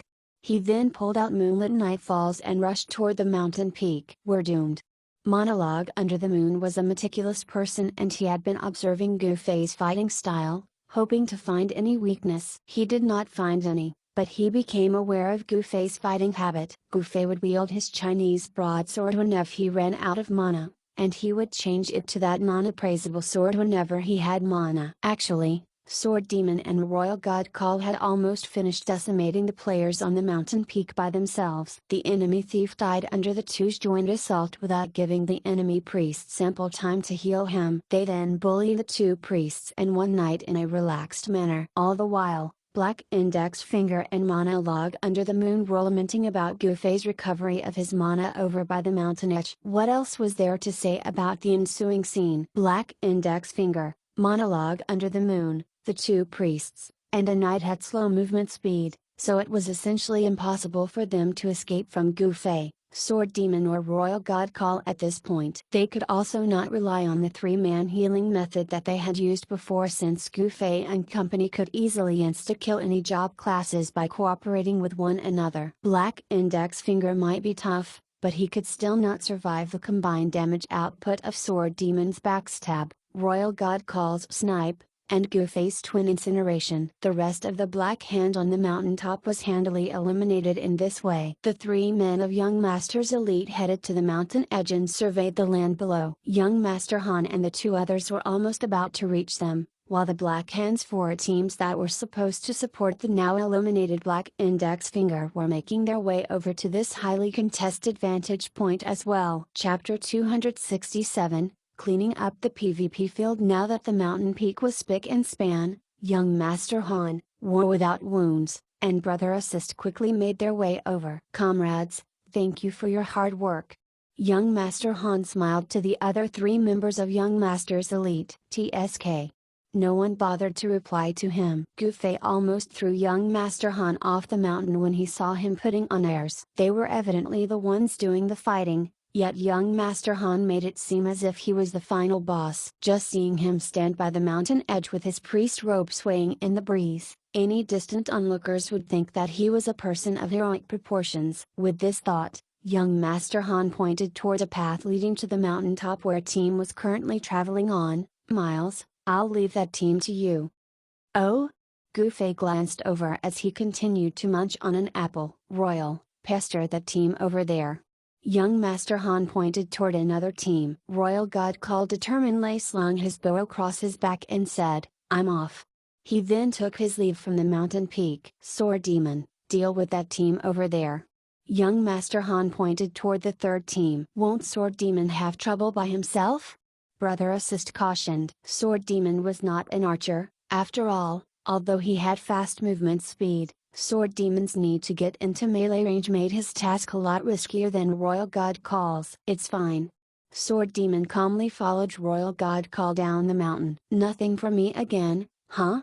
War Without Wounds was feeling quite miserable. A warrior essentially relied on high HP and defense to fight opponents. Guerrilla style of fighting was definitely not a warrior's strong suit. Fighting many opponents at once was only possible if the warrior's equipment was vastly superior compared to those he or she would be facing. Considering that most members of the Black Hand were at level 39 to 40, it was highly unlikely that he would have a huge advantage against them even if his equipment was a bit better than theirs right now. Stay here since you've got nothing to do.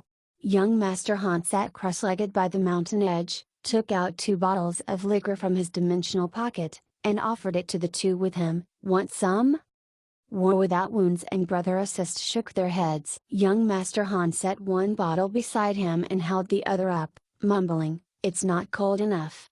He then popped open the bottle and took a long draught from it. With that, he happily surveyed the mountainside. Wait, there are a total of 4 teams left. We've got 3 teams locked down, so what about the last one?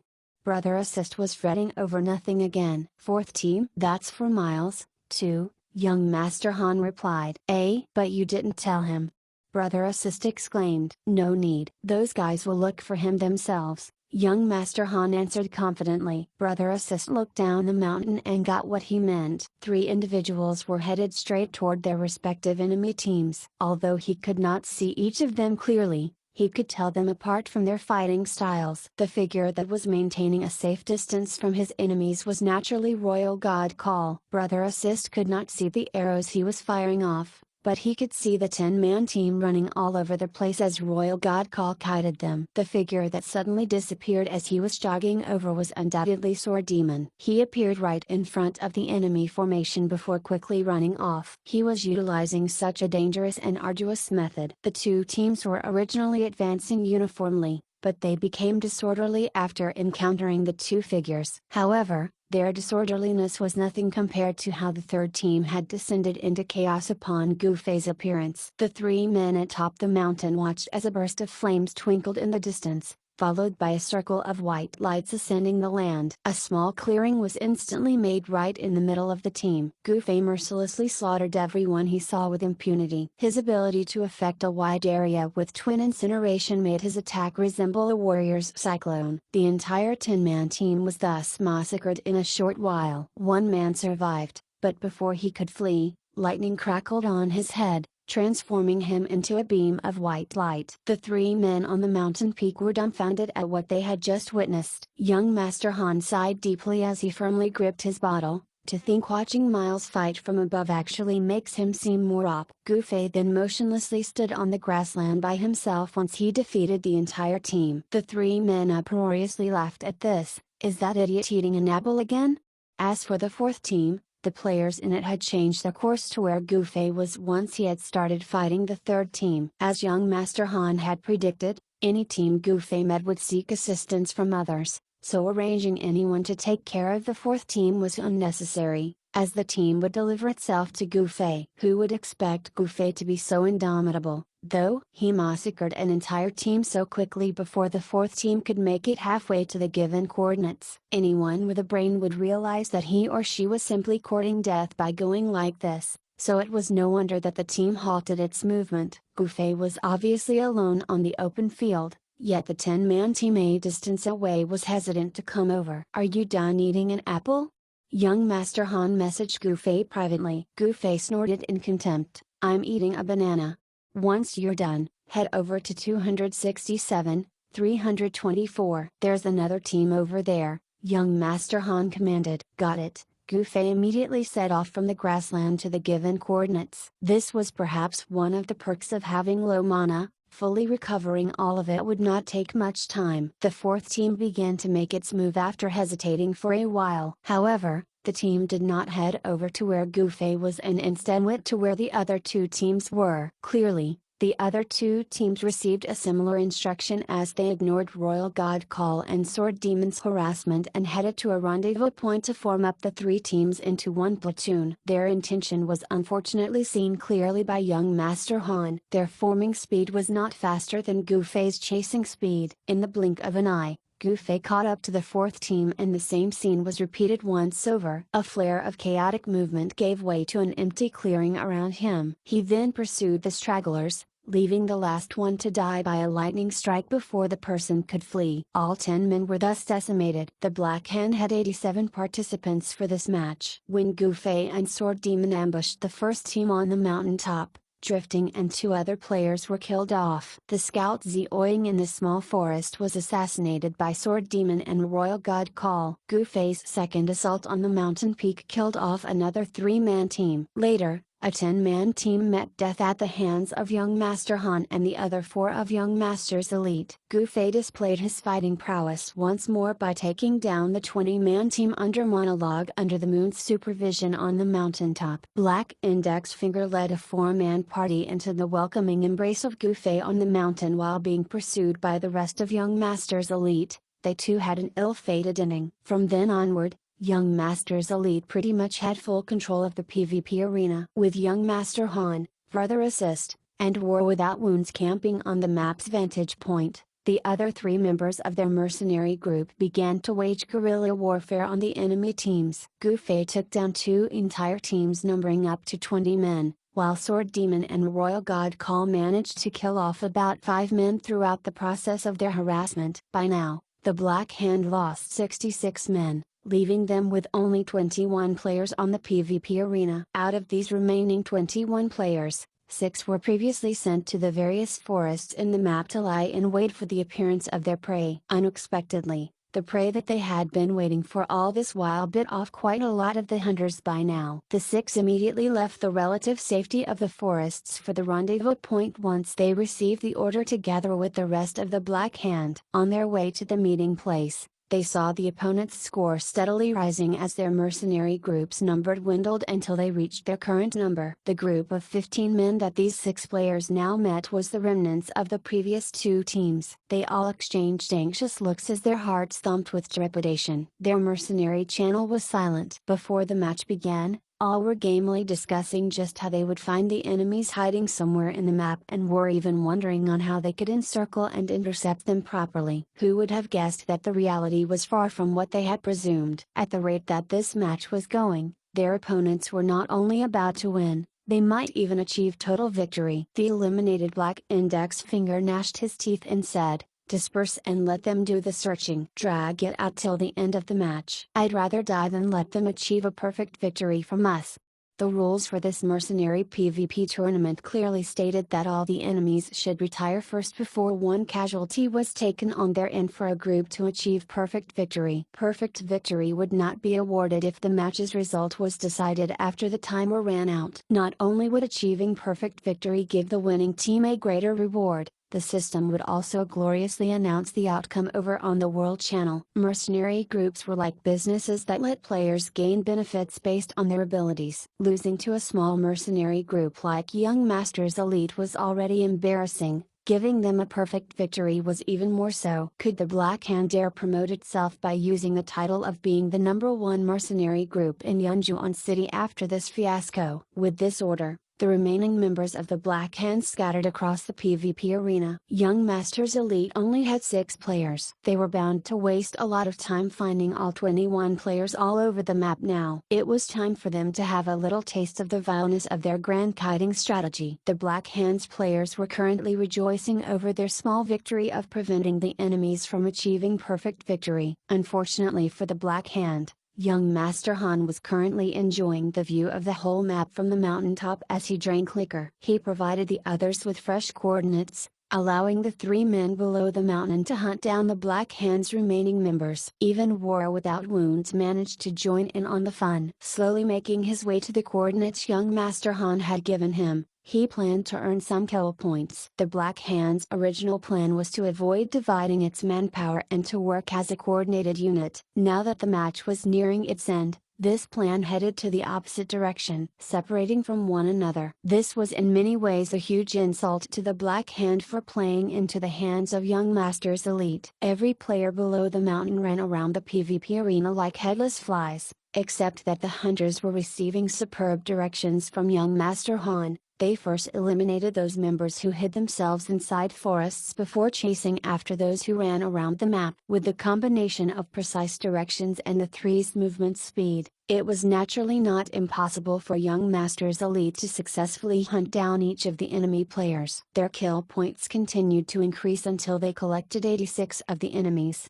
leaving just one more member to achieve perfect victory. There's still one out there that has yet to appear. Assuming that every forest would be hiding one of them, the last person should be hiding in the forest at 145, 421, young Master Han deduced. Gu Fei had been hunting all night. It was only at this moment that he remembered something. Thinking for a bit, he pulled up his friends list and sent Ziziyoshin a message. Hey, we're down to the last one. Is it you? Hey, you guys are pretty awesome. Where are you? Just come out and stop wasting time. Come and find me, then. I wanna have a duel with you. Ziziyoshin replied. That just sounds fishy. Gu Fei blanched. Are you afraid? Why would I be? 398, 137. Ziziyoshin sent Gu Fei her coordinates. Haha. Guess even young Master has times when he miscalculates. These coordinates are the opposite direction of where he thought the last person would be hiding. Gu Fei thought to himself as he sprinted towards Ziziyoshin's location to duel with her. Chapter 268, A Bizarre Death. Gu Fei headed to the coordinates Ziziyoshin had given him as he typed on the mercenary channel. The last person isn't at the place you mentioned. I'll head over to her location now to take care of her. Her? The last person is a woman?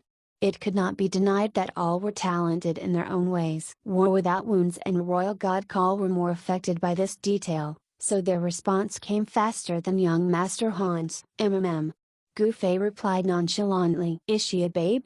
The two quickly asked. Yeah. Gu Fei could not refute this truth. Where is she? The two demanded in unison. As Gu Fei reported the coordinates, Royal God Call laughed maniacally. Hey, Wounds, do you think you can get there faster than me? Stop squabbling and maintain a clean channel, you lot. Young Master Han irritably ordered. What was the point of maintaining a clean channel now that they had gotten to this stage of the fight, though? Are you sure that this person is at the location you have indicated? Young Master Han asked. Honestly speaking, the difference in her location and the coordinates young Master Han had given was a slap to this narcissist's face. Young Master Han's question made Gu Fei hesitate. Ziziyoshin was a swindler, after all. What if this was just an elaborate ruse? Besides, she had told him prior to the match that she was very despicable. There was no way things were as simple as it seemed. Sword Demon, you should still head over to the forest I've indicated just in case. Young Master Han could tell that Gu Fei was uncertain. Got it. Sword Demon acknowledged and left. Young Master Han could no longer continue enjoying his drink while sitting. Tossing the bottle away, he got up and looked at the location Gu Fei had mentioned. Eventually, he glumly said, Sword Demon, no need to head there. That person is really in the location Miles has mentioned. Eh? The person is really at the coordinates Miles has mentioned, young Master Han repeated. Brother Assist, who was beside young Master Han, also saw a solitary figure standing at the said location and attested to this. Oh, I'll head over there, then, Gu Fei declared as he resumed his progress to the location. I'm going, as well. Royal God Call would never miss a chance like this to look at a woman. Miles, will you be lenient to this babe? War Without Wounds asked tentatively. Nope, Gu Fei answered firmly. Sigh. I won't head over, then. War Without Wounds was expecting his answer after witnessing Gufei's previous merciless assault against Amethyst Rebirth. This PvP fanatic certainly did not know of the concept of chivalry toward women. "You guys go ahead, I'll update you all if she makes any further movement," young Master Han instructed and sat down once more. Fishing out a bottle of liquor, he readied himself to demonstrate his ability to discern coordinates easily. However, the person merely stood at the same location and did not move to leave. Young Master Han felt slightly aggrieved at this, as he could not demonstrate this talent of his. Gufei sprinted over to the given coordinates. Royal God Call, for his part, progressed toward the final member of the Black Hand quite differently. He headed east for a bit before proceeding to the west. He then veered slightly to the north and then to the south. In the end, he moaned on the mercenary channel, "I can't find the coordinates at all. Ha ha ha ha. You're an idiot with no sense of direction. To think you wanna take a look at this babe. Get yourself lost in the forest, instead." It was War Without Wounds' turn to gloat. "Young Master, help. Tell me where to go." Royal God Call implored. "Forget it. Miles is already there. He'll probably kill the enemy in 2 seconds tops. Just stay where you are," was young Master Han's lackadaisical response. Royal God Call's poor sense of direction was extremely troublesome. While Gufei and Sword Demon only needed to hear the coordinates to navigate around, Royal God Call required constant directions, which wasted a lot of his effort and time. Eventually, he just randomly provided him a direction to run in a straight line, leaving the latter to encounter the enemies hiding in the map by chance. Royal God Call had eagle eye, anyway, so he was more than capable of discovering the enemies by himself. Over by the open field at 398, 137, Ziziotion was motionlessly sitting by herself when she saw Gufei get near her. Gufei stopped when he was 3 meters away from Ziziotion and stared at her with vigilance. "You're here." Ziziotion cheerfully stood up. "Yup. You're the only one left in your team now. Do we even need to fight?" "Just forfeit," Gufei said. Although forfeiting from the match would essentially remove the kill point she presented for the match, young Master's Elite would still attain a perfect victory. "What? Afraid of fighting me?" Ziziotion taunted as she raised her bandage-wrapped fists, strongly resembling a fighter. Gufei remembered that her job class was an archer, though. "Are you sure you want to fight with me? You know I don't pull my punches," Gufei reminded her. When they had first met each other, Gufei had wounded Ziziotion by hitting her with a flying dagger. That was the first and only time Gufei had heavily injured someone in Parallel World. His PvP encounters afterward were never that brutal. He did not know if this was due to the players being low level or the equipment being mediocre that made it easy to inflict heavy injury. He even wondered if the game company had judged that such wounds were too realistic and discreetly adjusted the settings. To be fair, games that depicted such severe injuries were a little overkill. The ultimate theme of most games was combat, so players would often engage in fights to increase their PvP might. For an injury to be so realistically depicted, was this a game or a form of capital punishment? "Don't worry, I have lots of experience getting killed. I've seen all sorts of formation by now." Ziziotion giggled. "If that's the case." Gufei pulled out his sword. He was never hesitant to be merciless at anyone. It was just that Ziziotion seemed to always have some sort of scheme in motion whenever they crossed paths. "Translocation, blank." Gufei chanted at a volume that only he and the system could register. Most expert mages had grasped this chanting technique by now. Rumors even had it that mages in Parallel World could clearly vocalize in hushed tones the lyrics of songs whenever they visited karaoke lounges. Gufei appeared behind Ziziotion in the same moment he disappeared before her. Ziziotion had clearly picked up a thing or two after being hunted often in Parallel World. Instinctively realizing the danger that was about to befall her, she quickly sidestepped and gleefully turned around. "Ha ha, you've fallen for my trap." Ziziotion halted her words at the sight of Gufei pointing a sword to the ground. Although her trap indeed got sprung, its jaws were actually clamping tightly onto Gufei's sword. Gufei was all smiles. "The times you got killed must be lower than the times I killed." After saying this, he unearthed the trap with his sword and pried it off. "The fact that you made it to level 40 goes to show that you're lying about having lots of experience dying." "Hee hee. You got me." Zaizayoshin was still calm. Your movement is too slow. I clearly remember you being nimble from before. What changed? Gufei asked. You can tell that from the steps I took? Zaizayoshin asked, feeling shocked. Of course. I'm an expert fighter, after all, Gufei replied. You're very formidable, indeed. More than what the rumors say, Zaizayoshin sighed. Thanks for the praise. What exactly are you up to, anyway? The more Gufei thought about this, the more he felt that there was more to this than what met the eye. Zaizayoshin could not have possibly called him over just to ensnare him with her hunting trap, right? Even if Gufei had stepped onto the trap, it would have only limited his mobility. Anyone trapped would still be able to conduct attacks. Moreover, Gufei could have sent an attack or two her way with how slow Zaizayoshin had dodged his first strike just then. Hee, make a guess. Zaizayoshin teased. Sigh. Forget it. It's getting quite late, so let's end this.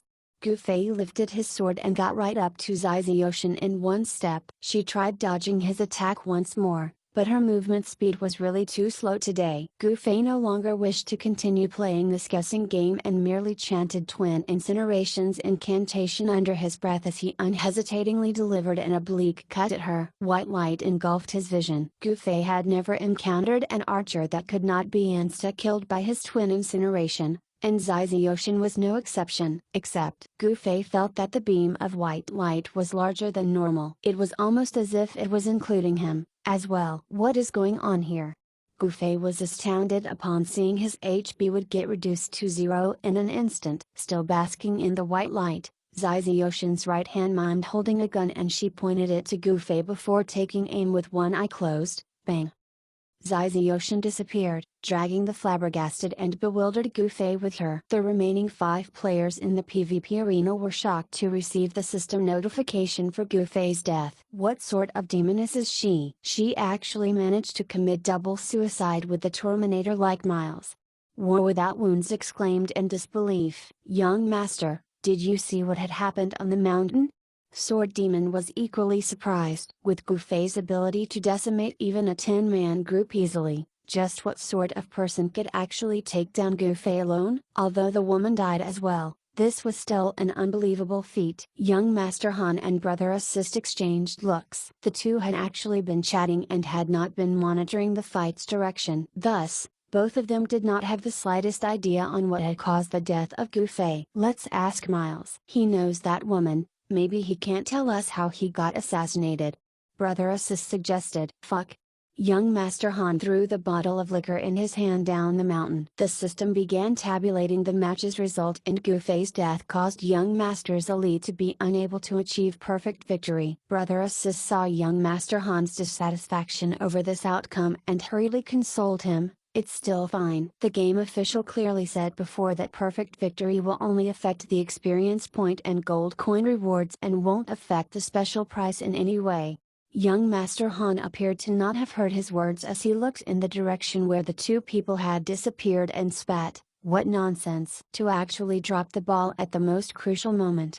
Chapter 269, Reflect damage. Every time a match ended in the 2 tournaments, the system would calculate the result while the victors remained inside the PvP arena map before sending them out in a short while. The Black Hand mercenary group had long been outside the PvP arena. When it was time to confirm their lasses, most of them quickly departed from the square outside the Hall of Mercenaries. Not one of them was in the mood to look at the happy expressions of the victors. At the moment, the teleportation array by the Hall of Mercenaries was devoid of players. When Gufei was sent out of the PvP arena, the only person he saw was Zaizayoshin, who had died together with him. At this moment, the system announced the final result. Naturally, Young Master's elite emerged victorious. The Black Hands players assumed that their plan to prevent Young Master's elite from causing them further embarrassment by achieving perfect victory had failed. When that did not happen, the perplexed members of the Black Hand quickly checked the result of the Mercenary PvP Tournament's finals. Total score: Young Master's elite,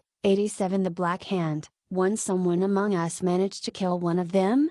Even the members of the Black Hand found this hard to believe. After Black Index Finger had instructed the remaining players to spread out, hide, or run from Young Master's elite, They had seen each of those players rapidly get methodically eliminated. The entire mercenary group is absolutely gutted when this happened, so none stayed behind to wait for the shameful result. Hence, they did not know who had managed to kill off one member of Young Master's elite. Black Index Finger was still ecstatic at such a result and clamored on the mercenary channel, "Who is it? Who among us managed to kill one of their players? Also, which one did you kill?"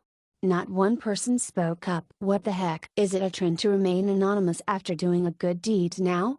Black Index Finger criticized. He knew that only 21 players had remained in the PvP arena from his mercenary group after his death. Only these 21 players had had the chance to prevent Young Master's elite from seizing a perfect victory, so only someone among them could have done the killing. Black Index Finger unfortunately did not know each of these remaining 21 members. He found it rather strange that no one was claiming the honor for the feat of killing an enemy at the moment, though. The mercenary channel was filled with chattering about the matter. There were hundreds of different guesses, but the final conclusion they came to was that perhaps someone among Young Master's elite had accidentally died from falling down the mountain. No one would have believed such a bizarre death to be a feasible explanation, but after quite a few of them had suffered such a fate from today's match, everyone was more than happy to accept such a reason for their enemies failing to achieve perfect victory. It is retribution.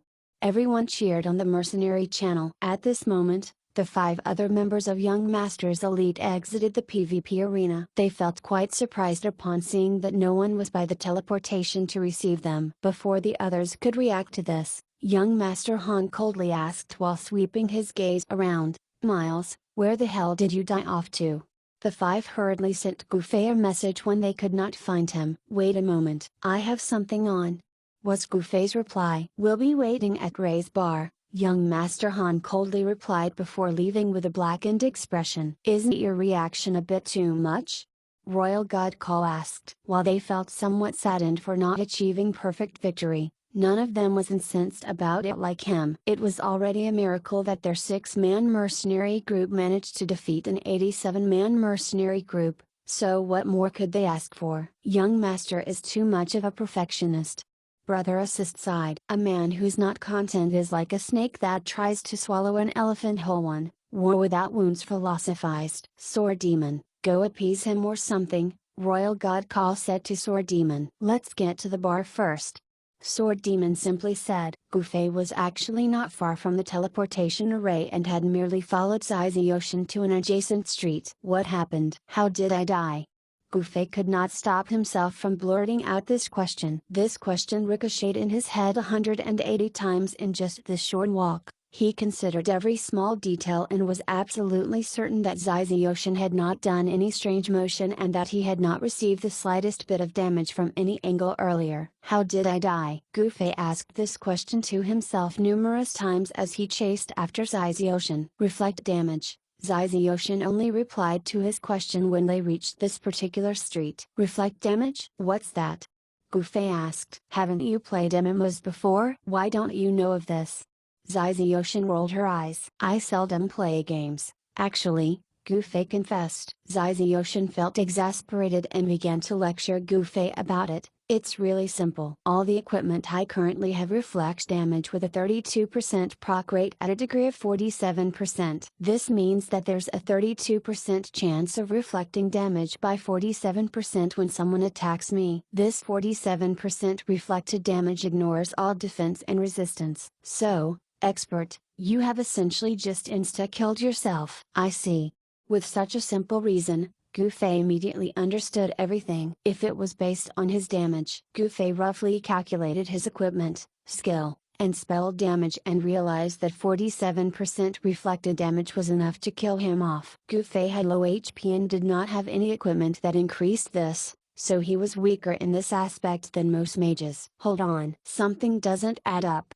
Goofy at least had some gaming knowledge after playing Parallel World for so long. "When I was trying to killing you, my total damage should be done onto your total HP, so the damage reflected from me shouldn't be my total damage but your total HP. Instead, you're an archer, so your HP should be about the same as mine, a mage. Why is my HP only 47% of yours? Sorry break it to you but this archer here has a full endurance build, Ziziotion stated dryly. Full endurance? Gufei was shocked, and then he realized, that's why your movement speed is so slow.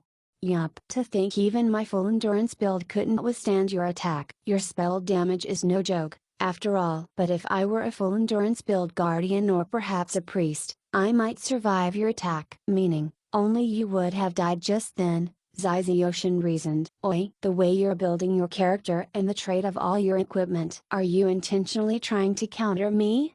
Gufei asked. Of course, I am. Wahahaha. The top expert in Yunjuan City fell to this unbeatable swindler's hands in the end. Ziziotion chortled. Can you not have such a distasteful personality?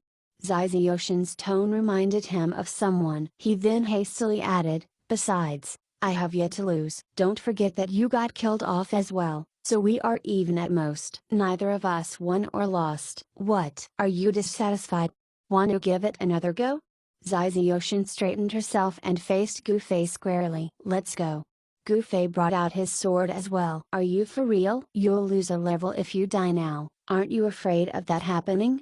Ziziotion asked, skeptical. Swindler Tian, I'm sure you've realized it by now. Your chance of reflecting damage is only at 32%. It means that I have a 68% chance of emerging victorious and a 32% chance of dying together with you. As for you, you have 0 chance of winning and 100% chance of dying.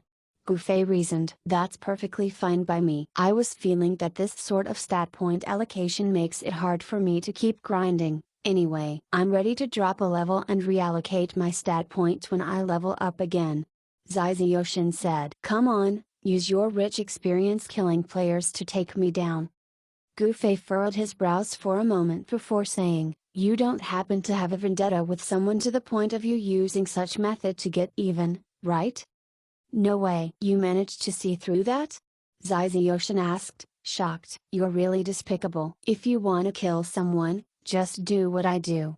Gufei flourished his blade before putting it inside his dimensional pocket. You've got your ways, and I've got mine. Ziziotion replied simply. I wish you all the best, then. Gufei was ready to leave. Remember to use appraisal before killing someone, careful you don't get killed this same way again. Ziziotion giggled. MHM. Gufei nodded his head in agreement. How many people out there would be as crazy as you to actually use such a method? After saying this, he turned around and left in the direction of Ray's bar where the rest of Young Master's elite was currently waiting for him. I'm sure there's someone out there like that.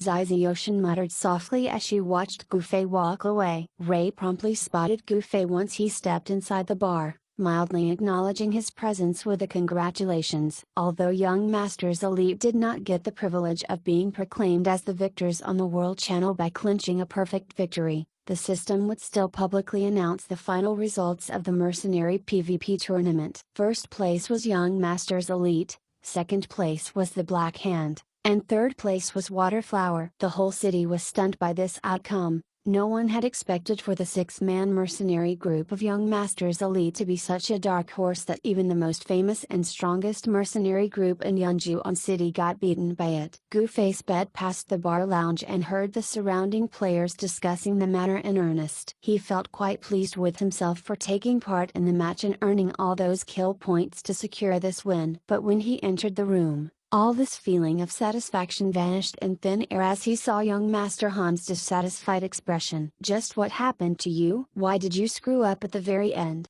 Young Master Han began yelling at Gufei before he could even take a seat. Young Master Han was naturally suppressing this yell, as the rooms that Trey had built were not soundproof. Calm down.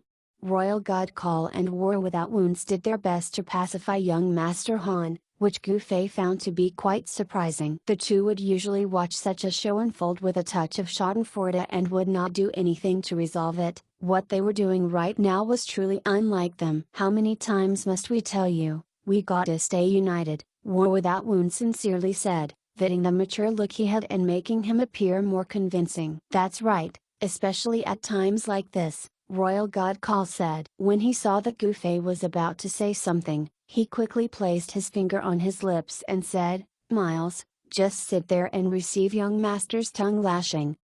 Yeah, look young Master, Miles knows that he's in the wrong, and he's behaving himself now. Old men like you should not act trashly. It doesn't matter if you hurt yourself bottling all that anger up. You just have to be careful not to be too emotional. It's going to be extremely troublesome for us if you disband the mercenary group in a fit of anger, War Without Wounds said solemnly. None of us has received the final prize yet. You definitely cannot disband the group at this time, Royal God Call added. Chapter 270. Is there a need to go to such extent? The system would only give the rewards after the guild versus guild tournament ended, which created a chance for a mercenary group to disband before being awarded its dues. It turned out that this was what these two were really worried about. Young Master Han did not know whether to laugh or cry at this, and his anger died down as a result. He looked at Gu Fei and earnestly explained in a soft voice, "Do you know that because you failed to hold on to your life at the very end, we lost the chance of achieving perfect victory? Without it,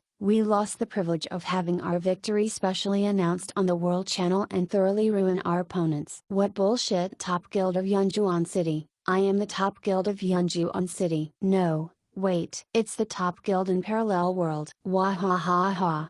Young Master Han's voice increased in volume the more he spoke until he was simply laughing maniacally at the end. At which point Gu Fei got it. Did he have too much to drink? Brother Assist nodded. He drank quite a lot during the match as well. Recalling his time on the mountain peak, his eyes almost got blinded by the scintillating glow of young Master Han's empty bottles. Is he really drunk? Why can't I see that? War Without Wounds expressed his doubt. He couldn't even differentiate between a guild and a mercenary group, so how could he be sober? Are we a guild? Gu Fei rebuked. Sometimes, idiocy really brought out the worst in people. Oh. War Without Wounds hummed. Indeed, young Master Han had just declared that he was Parallel World's #1 guild. Sword Demon merely sighed deeply. Being a longtime friend of young Master Han, he naturally knew that the latter had a little too much alcohol. Anyway, what exactly happened to you? How did you die? Brother Assist asked Gu Fei the question that everyone was wondering about. It's the reflect damage rate, Gu Fei simply replied. Oh. Everyone intoned. All of them naturally got it. Tragedy. What a tragedy. Young Master Han suddenly began lecturing them. Aren't all of you peak experts in your respective fields? Reflect damage. How could none of you think of this trait that best counters high damage but low HP job classes? Aren't you guys ashamed of yourselves? Why did you guys not warn him about this beforehand? Well, why didn't you? Royal God Call could not help but counter. Young Master Han contemptuously gave him a sidelong glance. Why would a pure person like me think of such a despicable thing? Young Master Han's reply was so narcissistic that no one present could stand it. I really have to hand it to you, you're still a total narcissist even when you're drunk. Sword Demon, when will he sober up? Gu Fei asked Sword Demon. Sword Demon paused for a moment before replying, it's about time now. He's actually not that far gone, since he can still talk business and do what he is supposed to. He's just a little more chatty than usual. Brother Assist returned to the topic at hand. So far, I haven't seen any equipment with the reflect damage rate. How about you guys? All shook their heads. This type of equipment entirely depends on the proc rate and the degree of effect, just like Fatal Blow. Someone will have to gather nearly a full suit of equipment with the relevant trait to effectively use it. If either the chance or degree is low, the trait is pretty much ineffectual. Furthermore, the user will have to lower his or her defense stat to achieve a powerful degree of reflection, essentially putting the player in a very precarious state. Considering that there's no potion or similar item that can recover HP during PvP in Parallel World at present, it can be said that no solo player out there could survive using such a build, Brother Assist analyzed. Plus, War Without Wounds added, this sort of equipment is extremely silly. The user must have the enemy attack him to deal with the enemy. What if your enemy chooses not to fight you, instead? Truly, this is a one-time trick that can only be used when the opponent is unaware of it. Since everyone can use appraisal in Parallel World, how can such equipment be useful when players make it a point to appraise the enemies before engaging? Speaking of which, Miles doesn't really know how to use appraisal, yeah? Royal God Call suddenly remembered this. I've never really used it, Gu Fei admitted. The appraisal skill he had zealously trained for a while had pretty much been abandoned by him recently. The experts in the room exchanged looks before shouting in unison, That's too damn dangerous. That's a bad habit you need to change. War Without Wounds sincerely advised. That's right. If your opponent knows of your bad habit, that person can intentionally create a whole suit of equipment that reflects damage just to fuck you up. Royal God Call quipped. Come to think of it, since that person could kill you with reflect damage, why did she only deal with you at the last moment? War Without Wounds voiced his astonishment. Miles know that woman, right? She probably did that as a favor to him. Royal God Call was winking at him as he said this. Which babe is it? Have I met her before? Gufei was unimpressed by his action and did not say a word in response. Brother Assist said, if it's a favor, why would she do that to Miles in this match? Oh, perhaps, she's using this chance to experiment something with me? She did admit wanting to use that method to target someone else, Gufei reasoned. HMPH. Young Master Han audibly harumphed, destroying their assumption that he had dozed off. His head remained buried in his arms as he said coolly, is there any other idiot out there who won't use appraisal in a PvP situation? True. War Without Wounds agreed. Didn't I just say that this method is far too passive, that it can only be done when the target doesn't know of it? Since Parallel World has the appraisal skill, such equipment essentially has no value in PvP, so no one will use it for that. That's not true. If someone were to assign one or two of these people in a crowd, even if Gufei has the habit of using appraisal, he wouldn't be able to appraise every one of his targets before unleashing an AO spell. Miles would be killed off by casting an AO spell at that rate.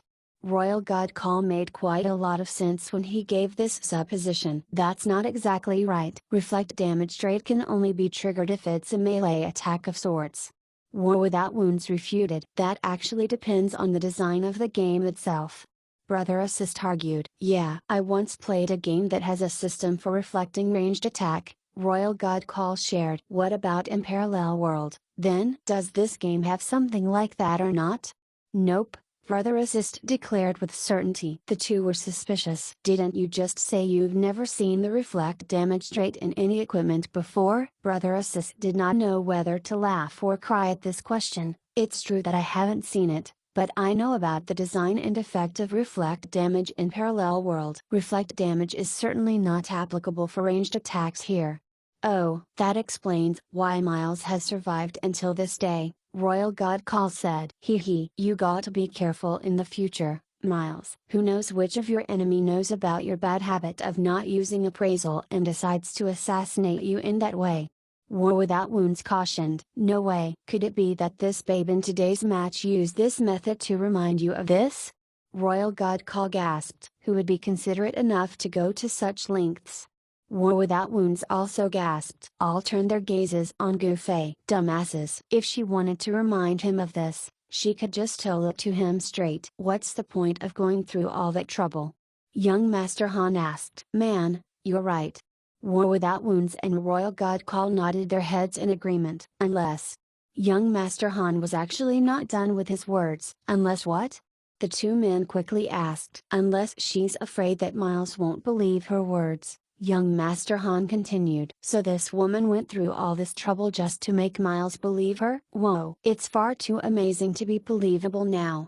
War Without Wounds and Royal God Call shook their heads to deny this reasoning. Gufei felt quite shocked. The youngster and middle-aged man continued to quarrel while young Master Han would occasionally say his piece in his half-drunken state, more or less analyzing the situation in its entirety. Could Swindler Tian really be trying to remind me of this thing? Now that he thought about it, Ziziotian had actually reminded him to use his appraisal skill more often earlier. Although she had said it mockingly, everything would have made perfect sense if young Master Han's deduction was correct. However, War Without Wounds and Royal God Call's input about this being too over the top made him hesitate. She would not be so bored to do that, right? Gufei preferred settling things up front, so he immediately opened up his friends list to inquire about this hypothesis. Unfortunately for him, Ziziotian was no longer online. It was already past 9 p.m. The Guild vs Guild tournament should currently be underway,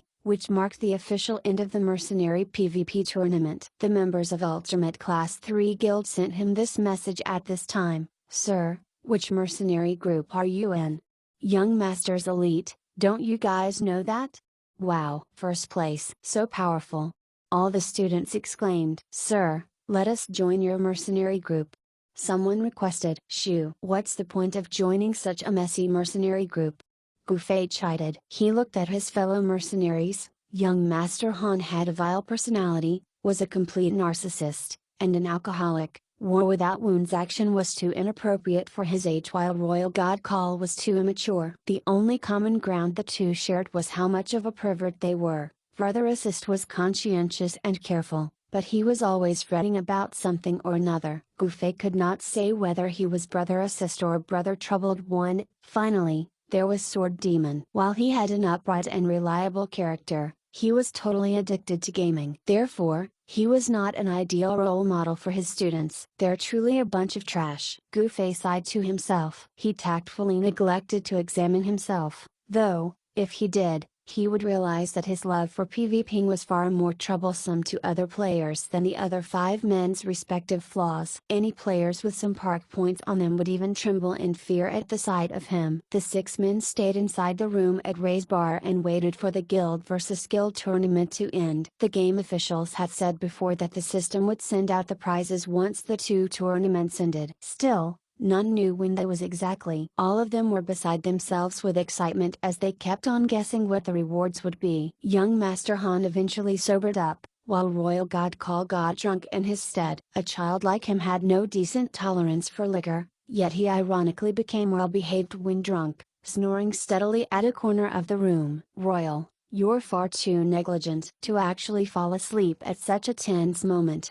War Without Wounds snickered. Time slowly went by until the system announcement rang. The guild versus guild tournament result was out. To no one's surprise, Traversing 4 Seas came out on top. On second place was Armor Guild and on third place was the First Light Guild. Gufei had not heard of these 2 guilds before. The prize is coming. War Without Wounds grabbed Gufei in his excitement. The person he always bantered with was still fast asleep in the corner. Chapter notes. 1. This pun works better in Chinese. Basically, the IGN, Brother Assist, is homophone of, which means worried, troubled, or concerned.